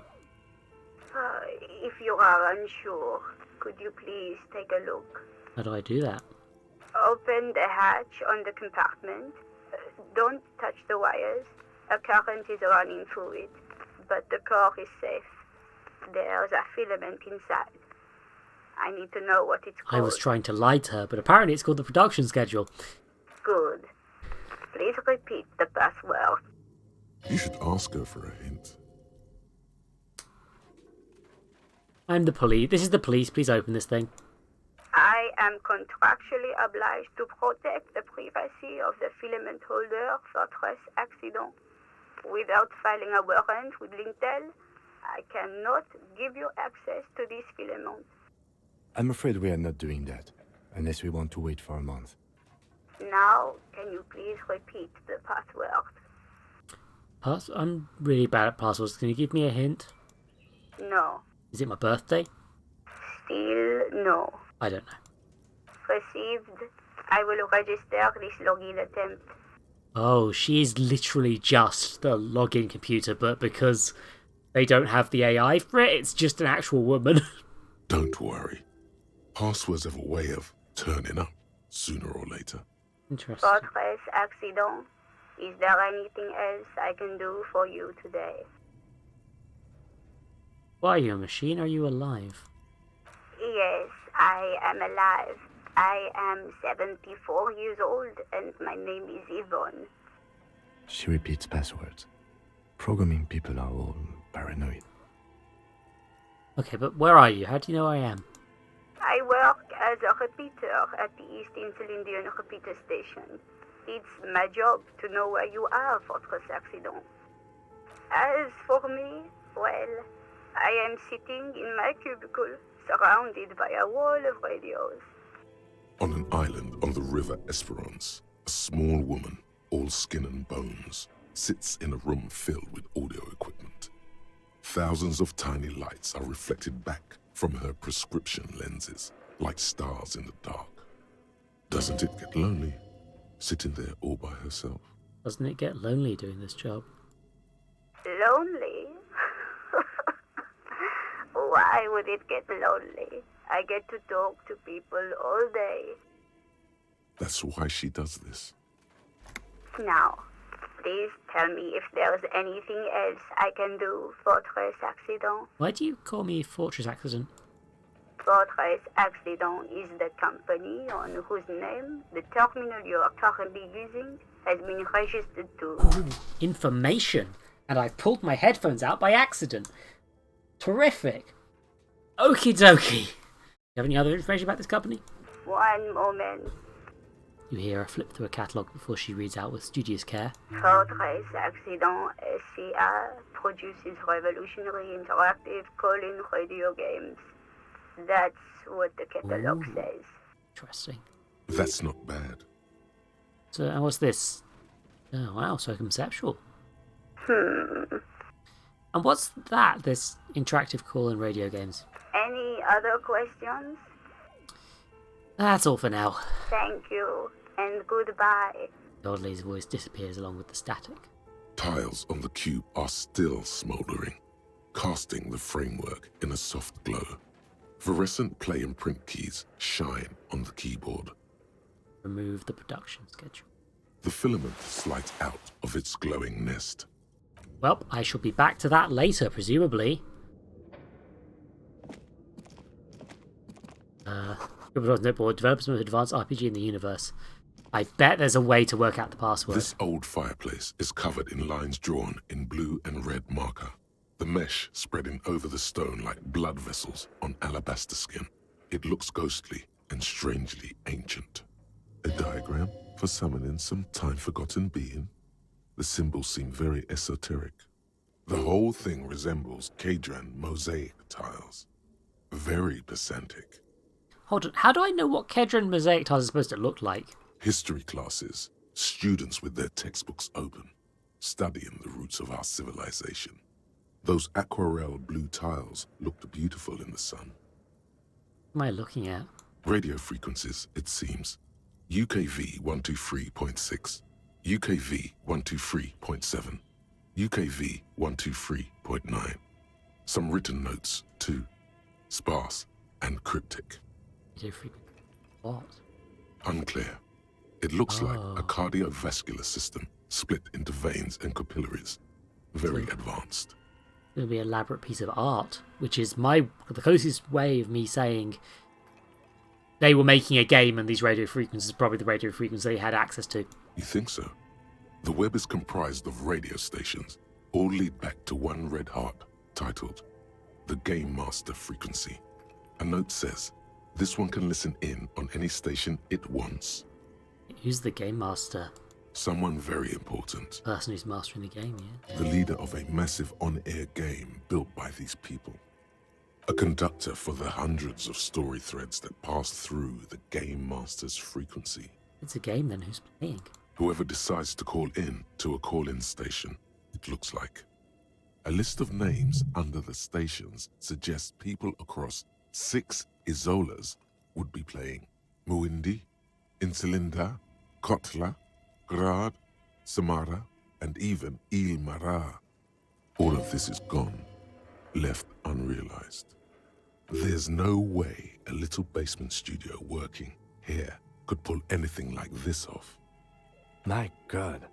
It's as if the less money they had, the more ambitious their project became. Lieutenant leads closer, his finger tracking the maddening rhizome. The Why'd you say schedule. that?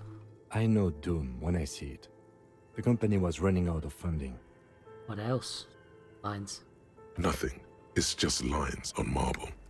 An echo from times long gone. No one has used the fireplace in ages.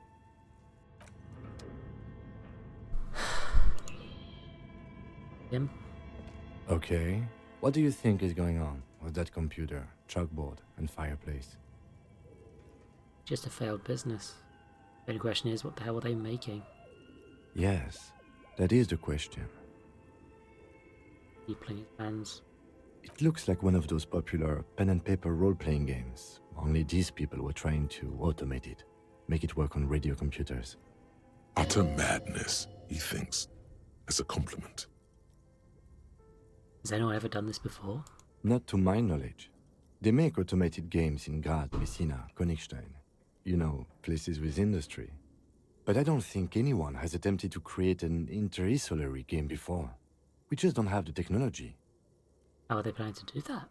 Through call-in stations. None of the players have to be physically present. Anyone in the world can participate in the game, as long as they have a two-way radio. Then there's the game master frequency that listens in on the smaller call-in stations. I think that was supposed to coordinate the stories, functioning as a master of ceremonies of sorts. This was a role-playing game? Indeed, those Welkins are a dead giveaway.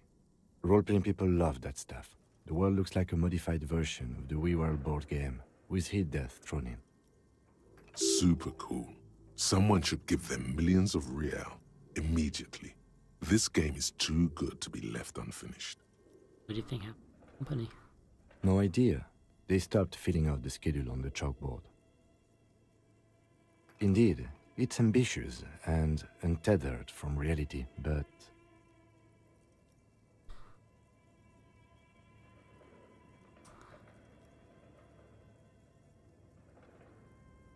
World is cold and lonely.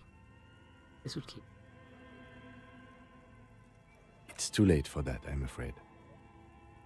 He says, looking around the derelict room. Pipes howl and crosses the floor. Okay, let's keep moving. Fuck, man. Oh. The fridge! And more money. I found it. The fridge. You see a terrifying ice bear with a strange compartment in its belly. The door is covered in frost, and the bear's eyes are glowing red. Crack open the door. A gust of freezing cold air rushes to greet you. You hear a low grumble as the bear regulates itself. This is the inside of a refrigerator. The lieutenant takes a peek inside. His hand has found the holster of his gun. Look inside the refrigerator. The shelves are empty. All you see are crumpled ice cream wrappers with the brand name, Revachol Ice City. A handwritten note has been attached to the door. The fridge is huge. This is clearly the fridge. Big enough for 2 corpses. It's certainly an eccentric choice, but it is capacious and cold enough, too. But the optics on this are awful, he thinks. We need to be as silent as we can. Shall we go and get the body, then? I'll take the head, you take the feet. The stairs won't be easy, but we'll manage. Okay, let's do this. The body is heavier than you expected and stinkier.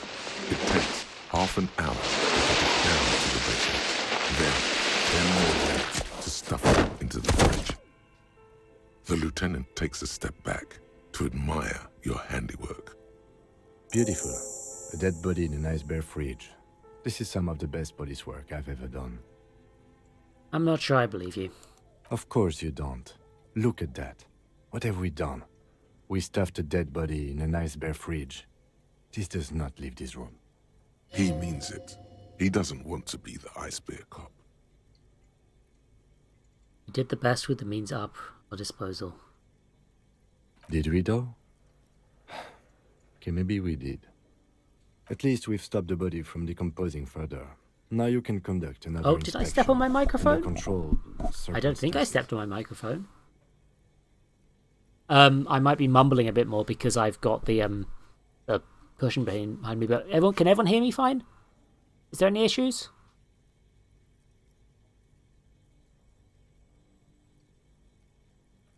Inside the icy realm of the ice bear fridge, the corpse stands slumped, waiting.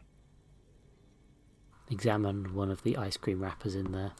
A friendly cartoon bear smiles back at you from a glossy weird. cellophane wrapper. It looks nothing like the fridge, or the decomposing body in it. I think that might have been the game, to be fair, Arya. There was a lot of... the sound effects of the dragging was real loud for some reason. I don't know why. The paper still smells of vanilla and chocolate. Even under this stench, you can feel it. What is a giant bear-shaped fridge doing in an abandoned cellar in the first place? Good question. It looks like an ice cream fridge.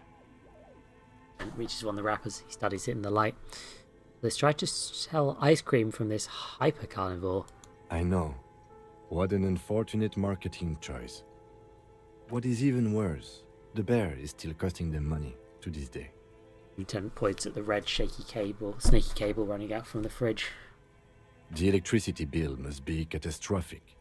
On the other hand, it did help us with a certain corpse situation. Yeah, like most of the time it's been fine. That one scene, the sound balancing was really off for some reason.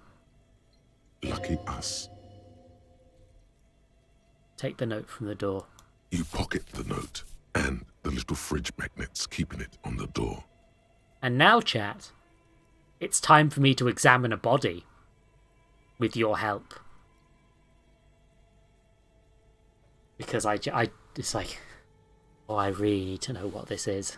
And we're getting closer and closer as I keep getting things. Put it in a fridge, that's helping me.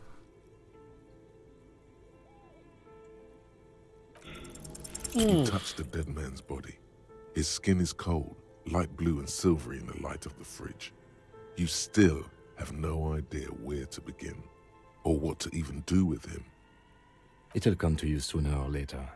At least he's safe here until then. Yeah, we've tried. And now I've got some places to explore. Ice cream maker, defrosted and unplugged.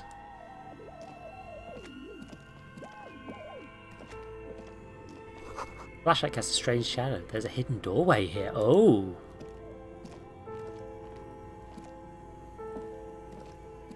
Oh, hello. 2 rusty rifles hidden above the piping. Inoperable. Someone has stuck some busted guns beneath the ceiling. A few bricks have fallen off, revealing a compartment behind the wall. It's too dark to see in. Where are we? Seems like an old bunker from the revolutionary period. Look at all those rifles. Must be an old weapons cache. There's a hole in the wall. There is, yes. And there also appears to be something inside the hole. Interesting. Do you want to take a look? Okay, I do. Your hand reaches deep into darkness and spiderwebs. Rummaging around, you find rusty rifles hidden away. Inspect the rifles. Most of them are rusty and inoperable, like the rest, but one catches your eye. A bolt-action model with a fine wood stock, in better cosmetic order than the others. Take it. You're a police officer. Police officers carry guns. This one looks nice. That's a rare sight.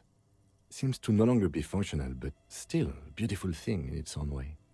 What does this mean, a rifle here? It means there are firearms, albeit inoperable, still lying around in Martinez. It's an interesting coincidence, I would say. Might come in useful in the future. I just got my second achievement in this game, which I think I'm not going to say what it is because it's a spoiler. But in fact, the fact that achievement popped up is a spoiler for me as well, which is why I'm not saying what it is. But nobody look at what it is called, but I just got Goodest of the Good Cops, which I think is an exaggeration. He likes this find. A few bricks have fallen off. Yeah, nothing else in there, but I just got myself an antique gun. Broken bell from my grave from ages past. 4-shot bolt-action military rifle with a wooden frame. And also the note.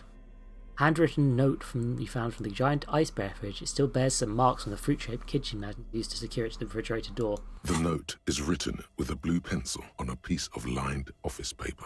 The kitchen magnets have left spots on its surface. Does it say anything interesting? The lieutenant leans closer to read the crumpled note over your shoulder.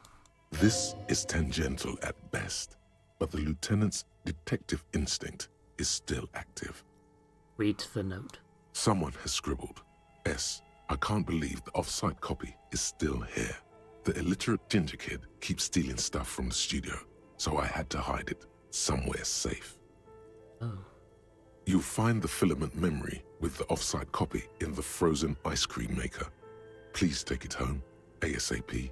It's important. I'd do it myself if I lived in a civilized place with a freezer. Take care, Sully Swaff. Remind me again, what's a filament memory? It belongs inside a radio computer, storing its memory. It's like a tape.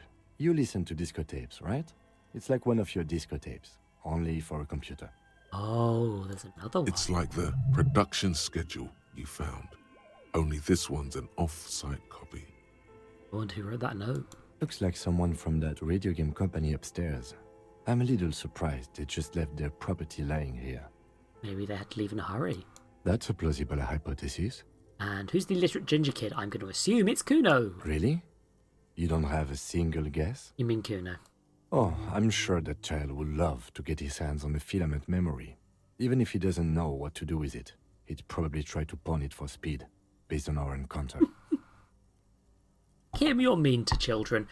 Any idea what the frozen ice you make it could be? I don't know. I assume it's somewhere close to the ice bear fridge. Yeah. I mean, I believe these. Oh, hello. There's something here.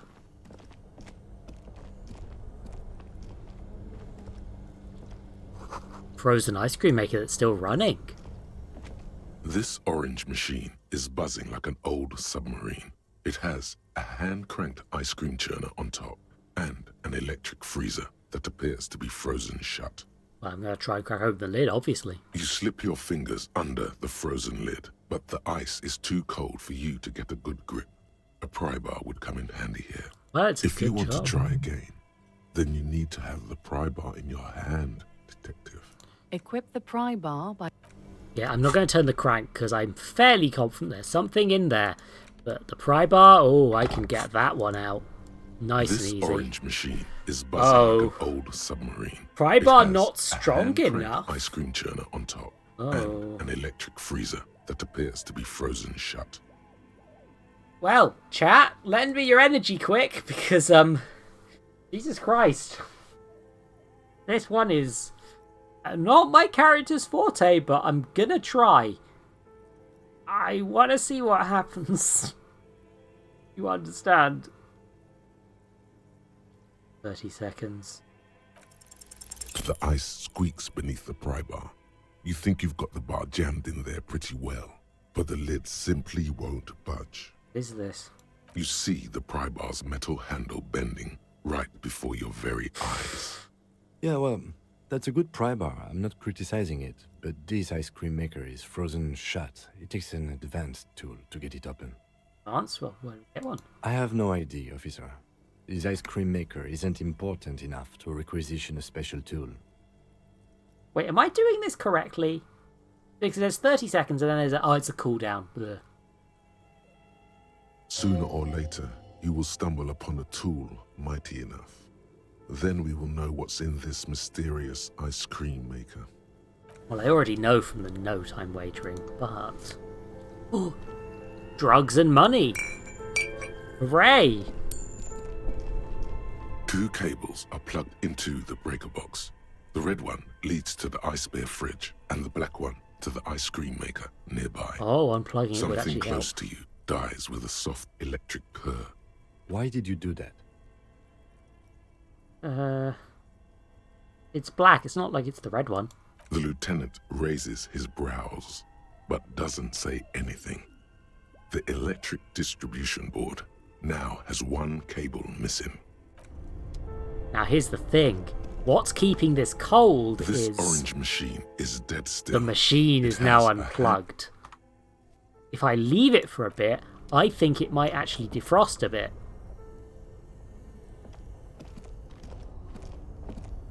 I'm thinking, arguably. Insane mesh tank top. Ooh. Where'd you even get that one? No, really. Who put it in that drawer? No further comments. We're at your own risk. Well, it's certainly a look. I'll add it to my collection of clothes. I didn't even put on the physical instrument clothes before I...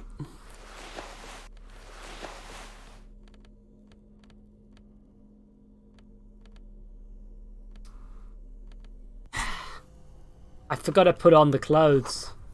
That would have helped. Okay, so... Hopefully this is going to defrost over time. There is a lot of stuff down here. More money.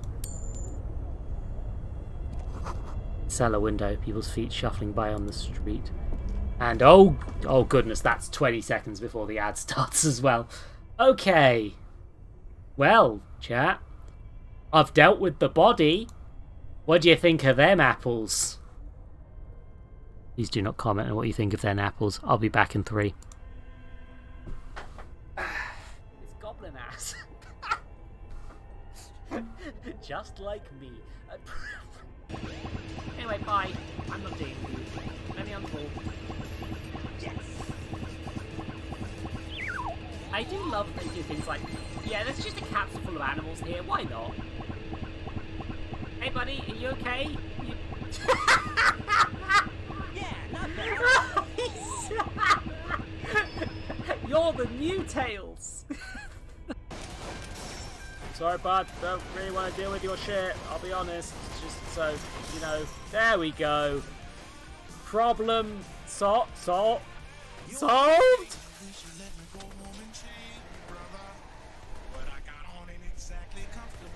Uh-oh. Uh-oh. What was that about the glitch making this game better? Because, it definitely is. Holy shit. Sorry, I just saw a message. Nice little refill of water there, chap. A lot of visual information. Leaving clip zone because I'm back. Okay. Still have a few minutes of ads though, so... I am kind of a little bit, like... I kind of, you know...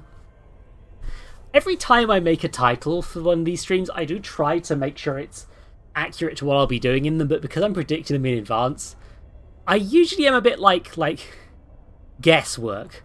Like, I called the third one Return of the Ex-Wife, mostly because if you pronounce it weird, it sounds like a Star Wars joke, and the previous one was called Attack of the Corpse, because I thought it was funny. But, like, I wasn't actually sure if I'd actually be able to fridge this dude. And I did. I fridged a man.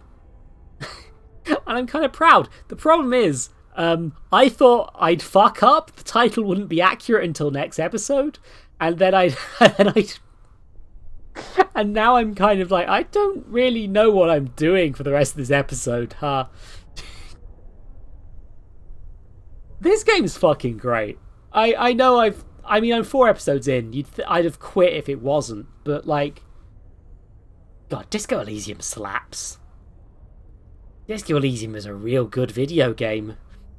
Who would have thought this universally acclaimed video game was good?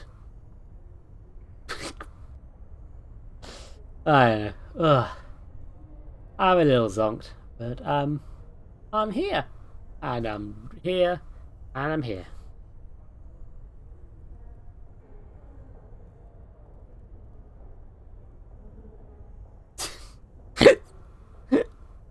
Sentences. That's the wrong tab. Okay, right. Right.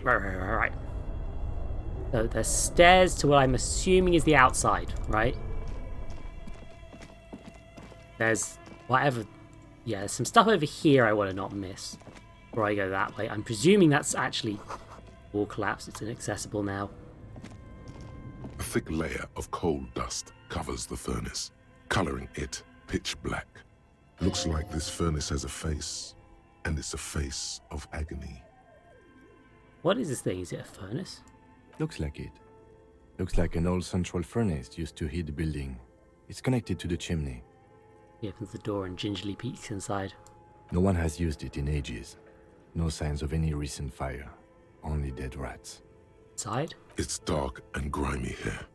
In the darkness you can hear chatter. It's coming from above. A voice, or several voices, talking to each other. Near the smoke chamber, upstairs. Ooh. The echo is so prominent, it's impossible to discern what the voices are saying, or what's producing them. What are you doing? I'm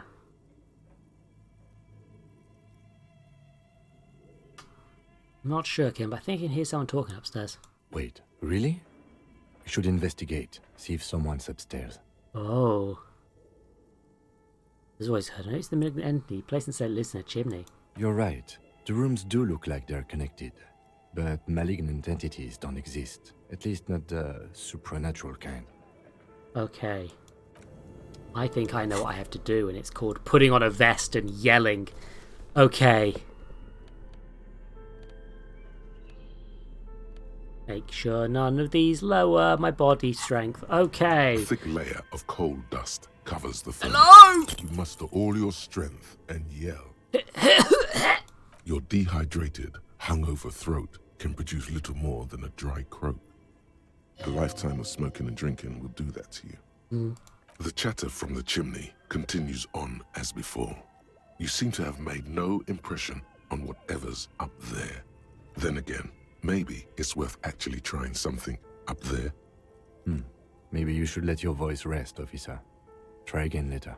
Kicking it out of frustration. A hollow ring echoes through the furnace. Your toe hurts. Ooh. Ow! Ah, that was a bad idea, huh? Ooh, that was... I made bad decisions, huh? Oh. Oh, more stuff to explore. I guess that's currently my... Also, ow, my toesies.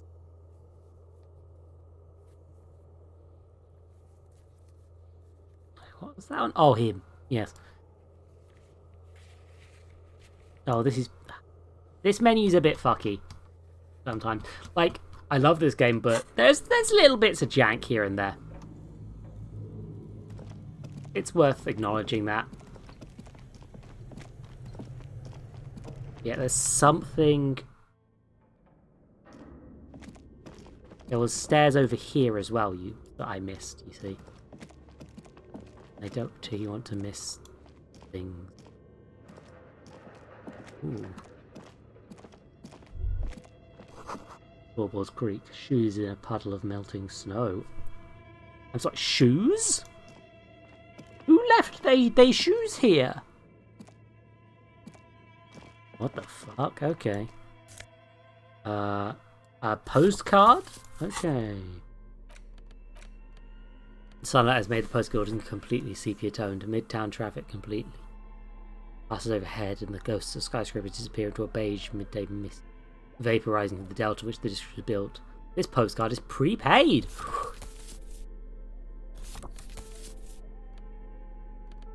You're potentially useful though, because you are a free letter. Townwriter, you're 50 is quite a lot. I don't want to solve that. I'm sorting these between things I probably want to keep and things I probably don't want to keep. Oakley dokley. Door. An iron safety curtain curves before your eyes, folded like a bellows. It covers half the room, blocking the way into a colossal industrial chimney. Imagine one of your homes, not haunted failed business comes, watch him kick a chimney and die. Yeah, no. Right after I learned his, right after Kim's like, I think this guy is doing good. He's solving mysteries. Like I think maybe this is working out better than like. And then he kicks the chimney and he dies. This must be where the entity lives. This is directly above the central furnace in the cellar. The voices probably came from here. Hello? I yelled, but it didn't work. Again, your voice becomes a raspy croak mid-sentence. It's silent in the abandoned office building. No one answers you.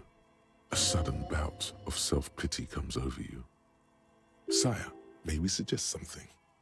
Think of the yelling into the furnace as a grand performance. Use your chest voice, not your head voice. Sing from the diaphragm.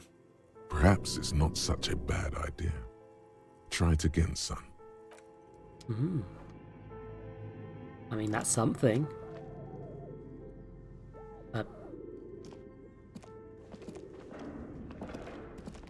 And being that I'm going to go down this staircase anyway, there's no reason not to, really, is there? You know, even still wearing my vest. A thick layer of coal dust covers the furnace, coloring it pitch black. Wait a minute. Kicked the furnace benefits this? That's very funny. Okay, sing from the diaphragm. Something breaks loose in you. A mighty bellow echoes throughout the chimney's depths. The chatter of tiny voices above suddenly cease. Then, Hello? Hear a woman's voice answer. You've awakened the entity. I summoned the ghost of this doomed commercial area. Answer me, spirit. Hello? Did you say anything?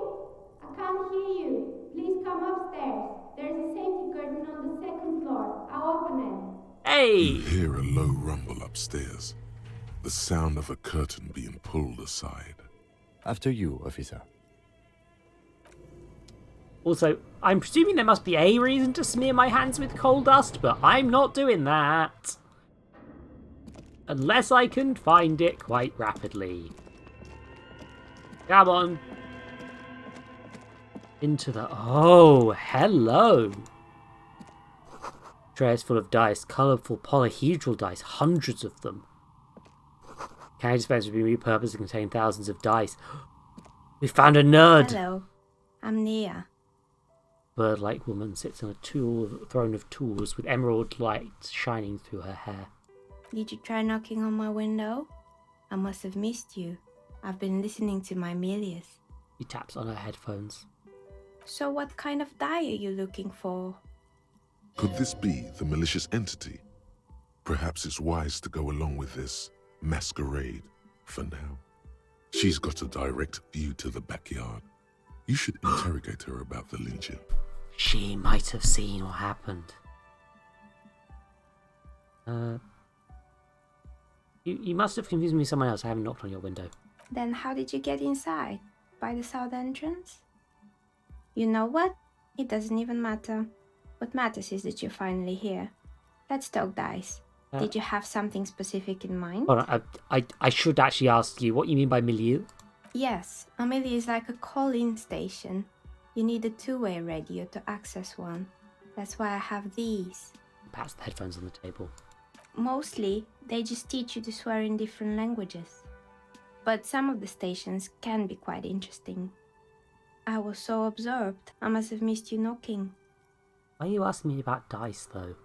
I'm a novelty dice maker. Tell me the name of your role-playing system and I'll make the die you need. That's why you're here, yes? Role-playing games? You know the one made by Fortress Accident. Does that count? Maybe I'm... Okay.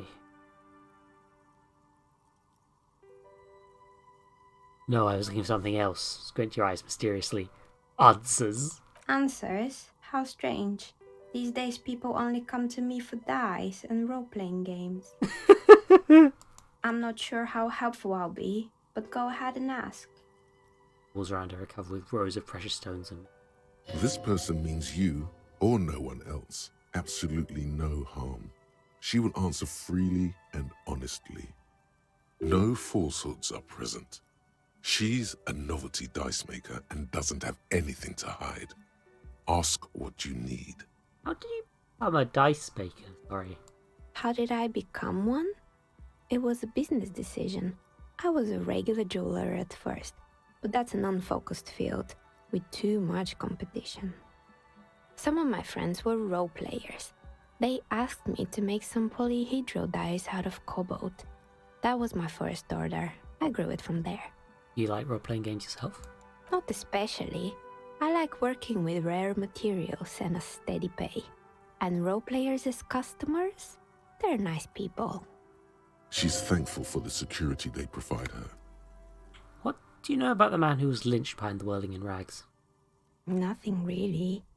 I didn't know him. Who cares about the dead body? We might be dealing with a malignant entity here. The lieutenant looks at his notebook, then the woman under the large window. Your window looks directly onto the courtyard. You're saying you didn't see or hear anything unusual last Sunday evening? I'm sorry, detective, but as you know, I usually have my headphones on when I'm working. It shuts out most of the daily ruckus behind my window. She means Kuno. What do you mean by the daily ruckus? Do you mean Kuno? Well, there's always something going on in the whirling's backyard. He stops to try and come up with an example. During daytime, there are usually those kids. And lately, I've been seeing a lot of drunk workers hanging about. Must be because of the strike.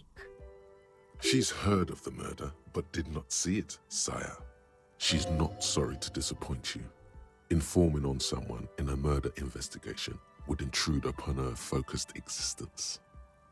But I never saw anyone during that fateful Sunday night, I'm afraid. And you never took your eyes off the work to look out the window? I might have, but in this case, all I would have seen is my own reflection staring back from the darkness. It's really hard to make anything out in the yard when it's dark outside. Besides, I rarely get up to look out the window when I'm in the zone. I don't need to know whether she works Sunday night. I believe this woman. Thank you for your answers. She nods. Anything else, officer? Where are we anyway? What is this place? We're inside the chimney of an old central furnace. It's strange, I know. Already blicks at the walls. Even though they've been repainted, there are still signs of coal black soot here and there. But when I arrived here, all the other rooms were taken, so I had to build myself a makeshift home. Besides, I don't really have to pay any rent here, so that's a plus. Plaisance was right. There's an entity living in the chimney. You should ask her about the curse. Creative. You know what happened to the other tenants? Everyone else is gone. More or less. Are you interested in anyone specific? There used to be a hair salon here, right? Yes, I think it was called Androgynous Orlando or something similar. They weren't a big hit around here. Turns out that working class men don't like genderless haircuts. They're scared of that word. What's wrong with a bit of experimenting? The customers should be more open-minded. I guess it just wasn't the time yet. Tucks a strand of hair under the headscarf. What happened to the gym? It wasn't merely a gym, it was Artemitep's boxing club. A community project created to steer at-risk youth away from drugs and crime. Judging from the kids I've met so far, it didn't really work, did it? It didn't. If anything, it made the youth situation in Martinez even worse. At some point, someone started a rumor that the punching bag downstairs was full of amphetamines. Oh my God, is Kuno is Kuno snorting sand? Has Kuno been snorting sand this whole time? Eventually, the coalition took away the funding and the club went bankrupt. This was a few years ago. It's gotten much more peaceful around the plaza ever since. Dude, what? I found creepy mannequins. There used to be a fashion atelier here, but I have forgotten the head designer's name. They were doing well for a couple of years, until the insect rights activists came. Insect rights activists? What in the name of... The atelier produced a certain collection that used chitin among the materials. Apparently chitin is made in the Occident, where it's extracted from beetle wings. And you know how all kinds of political movements are big in the Occident. The activists shut down the biggest chitin supplier, which of course caused the price to skyrocket. And, naturally, all the most fashionable tastemakers refused to be seen in chitin from then on. The atelier went bankrupt before they could finish the collection. Glad someone took care of the little guys. I like it. Really? Anyway. A dead fly is lying on its back, legs curved, and a bow tie. Poor guy.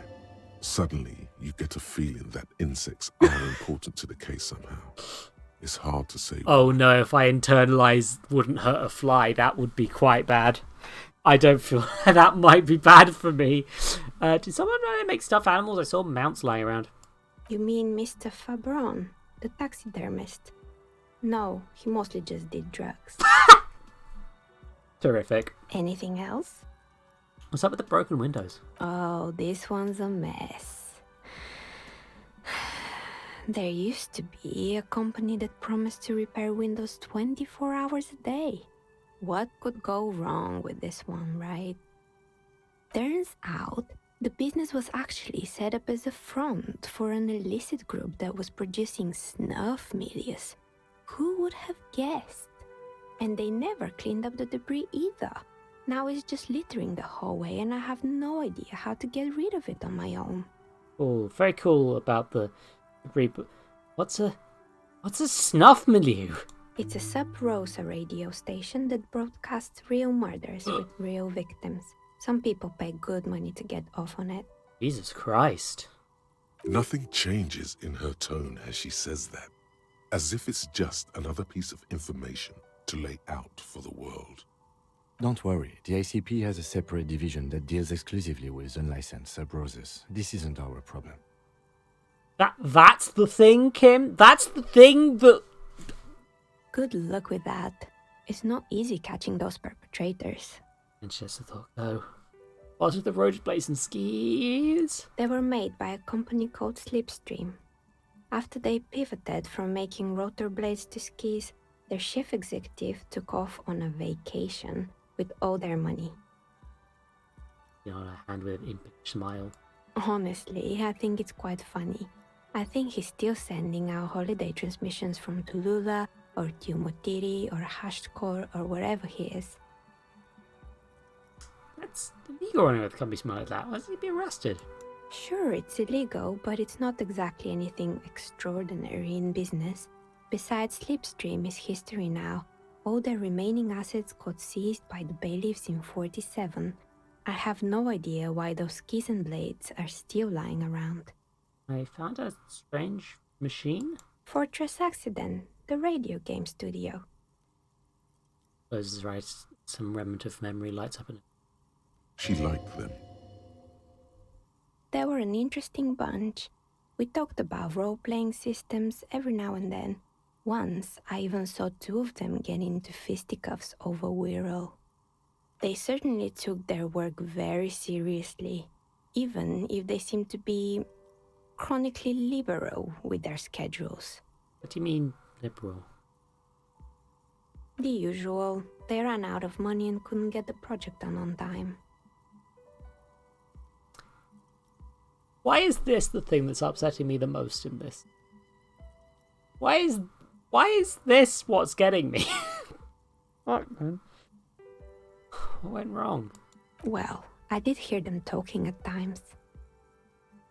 Or where is she, if she can still hear them chit-chat behind the The curtains on a cigarette break.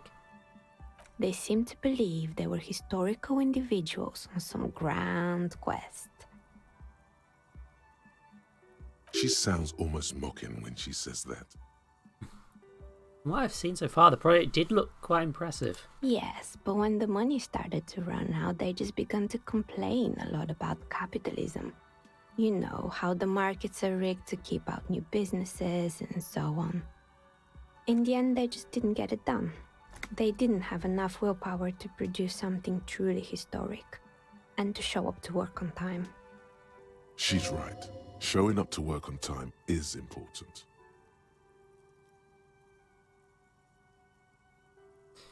Too bad. I would have supported them. Their project looked great. Not the wisest decision.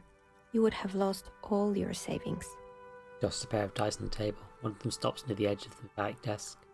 The result is 1 on a 20-sided die. Fuck. The dice is black and filled with little silvery flakes, like snowfall. Anything else? There's a terrifying taxidermied bear in the cellar. Oh boy, the fabled Revachol ICT. You're in for a treat here. He smiles and leans closer, hands on her knees like a stand-up comedian ready to tell a story. The place was owned by two guys who had some rather innovative ideas about marketing. The bear was one of them. Now ask me about their other ideas. Alright, what about the other ideas? There was really just one. And it involved picking out the prettiest girls in the neighborhood and paying them 20 cents per hour to man the booth. And by man the booth, I mean slump behind the counter with a face that could maim you if you ever dared to disturb their bored magazine browsing. He leans back, disapproving. Sounds like she really didn't like those girls. Fritta does the same thing.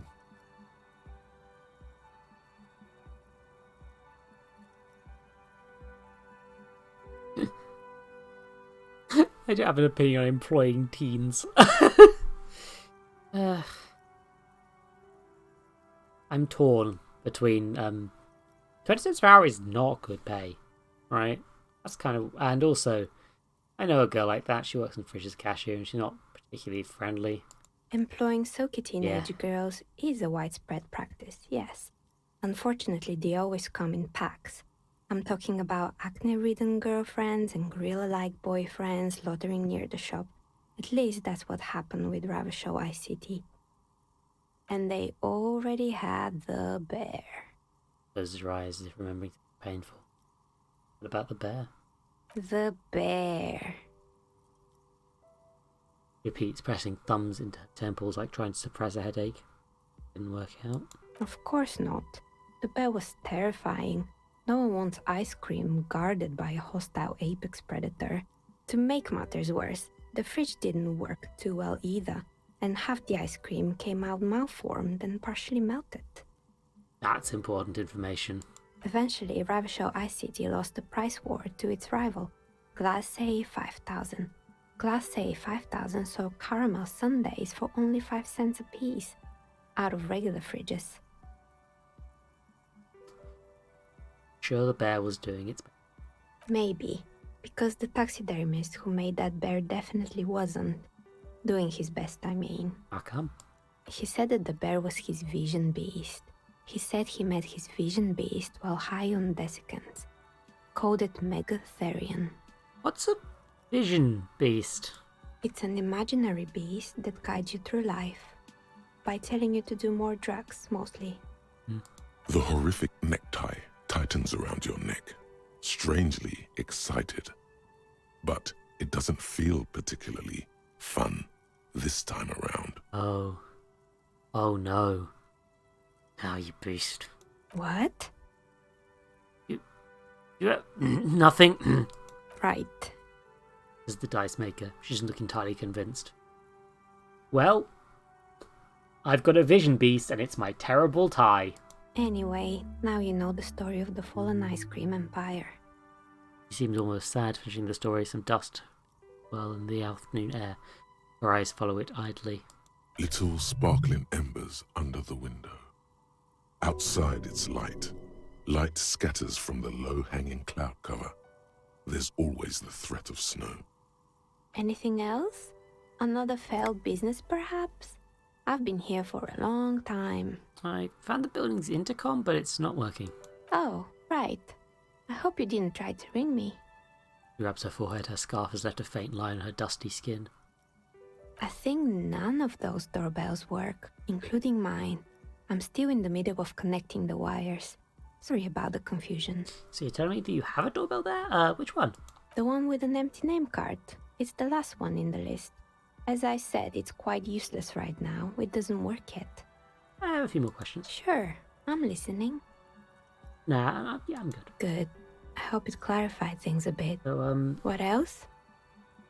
I've heard this place is cursed. Did you know people would call it the doomed commercial area? I've heard the stories, but I don't think those stories are true. Plaisance is the one who sent me. She's convinced the place is swarming with malicious energies. Plaisance, the bookshop lady?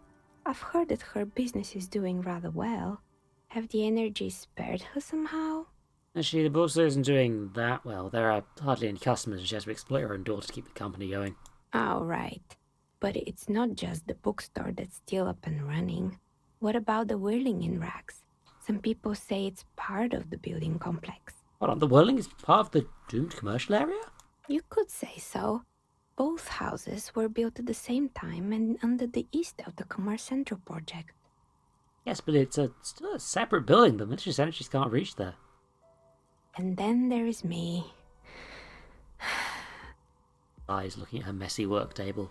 All kinds of tools lie there scattered with knives, carving wires, files to wire cut. I've been here for 14 years, selling novelty dice to role-playing enthusiasts. Not exactly a million-real business idea, yet somehow I've survived despite the talk of malicious energies. Strange, isn't it? Maybe it's just because she's so talented that she's been able to woo the curse.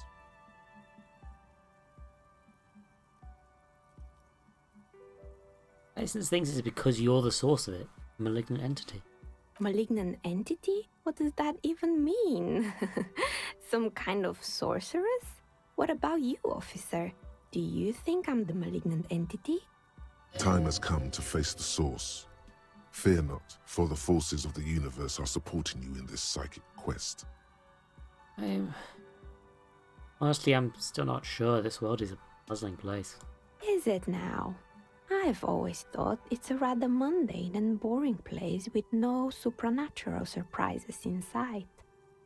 Well, if you ever find a way to explain all those inconsistencies in the curse, let me know. She turns back to her work. That's all she has to say on the subject. She's been thorough and truthful, as far as we can see. Plaisance is not going to like what you have to tell her. Oh. Shivers? Ah. Why hasn't her business failed? Now that is a question, though. Why hasn't her business? Because actually kind of feels like maybe it should have. Not in a good place. Like the market, her market would have to come. Her very niche audience would have to come directly to her to do that. Like, You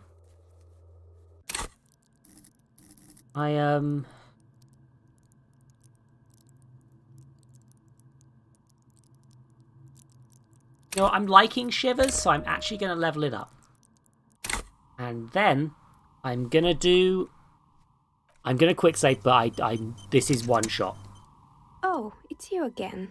Are you looking for a die? Aria, I don't date malignant entities. I mean, and my detective does not. I definitely doesn't. I mean, I'm perfectly human. Perfect, normal human. I have fingers. Yes, yeah, those fingers. Yeah, the normal human fingers. You feel nothing. If anything, it's uncomfortably warm in here. Take off your clothes, you need to connect. No, leave it at that. She has begun to idly clean one of her carving tools with a dirty kerchief. The tool's sharp edge shining in the light of her desk lamp. There's no way for me to take it. Oh my god, I should have leveled up after I did the check first. Well, no saves coming in this playthrough. Let's go, Kimothy!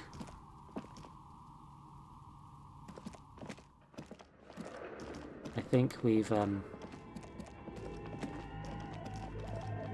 I just need to check this last door. And I think I might know. And I'm trying to remember if this is a thing I've been spoiled on, because I definitely saw this fridge before, right? But I have a gut feeling that the whirling in rags is up here. Oh no, it's the front door. Never mind.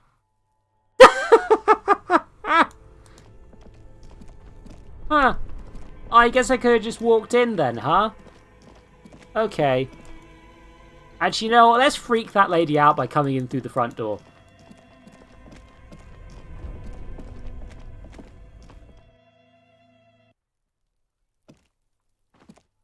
An old call box with a matrix of push buttons lists all the companies in the East Delta Commerce Center. Oh, main hall building B, whirling in rags. Nothing happens after you ring the doorbell. They don't want to talk to you. The empty card. This button looks new, but someone has removed. This button looks new.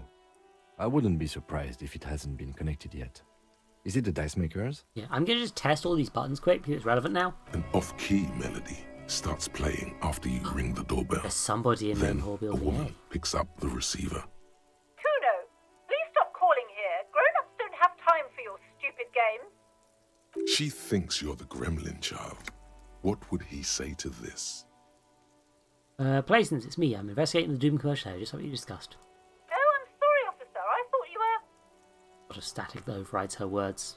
But the doorbell is broken, and the bookstore shouldn't even be on the list anymore. So I can't help you. Please don't call here again. Thanks. A single beep indicates that the line has gone dead. I'm just gonna see if anyone shut up. Andrew Orlando Hess. Yeah. You ring the doorbell, but no one answers. 10 minutes boxing for young athletes. All you hear is static, but no one answers the call. 24-hour window. You ring the doorbell, but nothing And happens. there's fashion atelier. You wait for a minute or two, but all you get from the call box is silence. No one answers the call. Fabrons. Looks like someone has melted half the plastic off with a lighter. The doorbell doesn't work anymore. God damn it, Kuno. You hear static from the intercom speaker. It sounds as if someone has picked up the receiver, but isn't saying anything. Oh, that's You interesting. can almost hear them breathe. Hello, is anyone there? Yes, hello. This is Tricentennial Electric. This is a woman's voice, cracking and fragile through the stick. Have you come to place an order? Yes, I've come to place an order. My God. The lieutenant exchanges a look with you. Sorry? It's you. My God. I didn't think I would hear your voice. Who cares that you don't remember her? Just go along with it. No, something's wrong here. Are you sure she's talking to you? Do we know each other? Michelle, just please. Perhaps. Yeah, I breathe heavily, her breath distorted by age. Static. Sounds like a ghost. Wind blows through your clothes and you feel detached from your surroundings. Inside the building, a cold memory hangs. Why did you even call? I don't understand. You've been gone for months. I thought you didn't care. Of course I care, it's just a tough time. Ever since I came to work here, it's been different. As if my mind's been wiped clean. A spot of static overrides her words.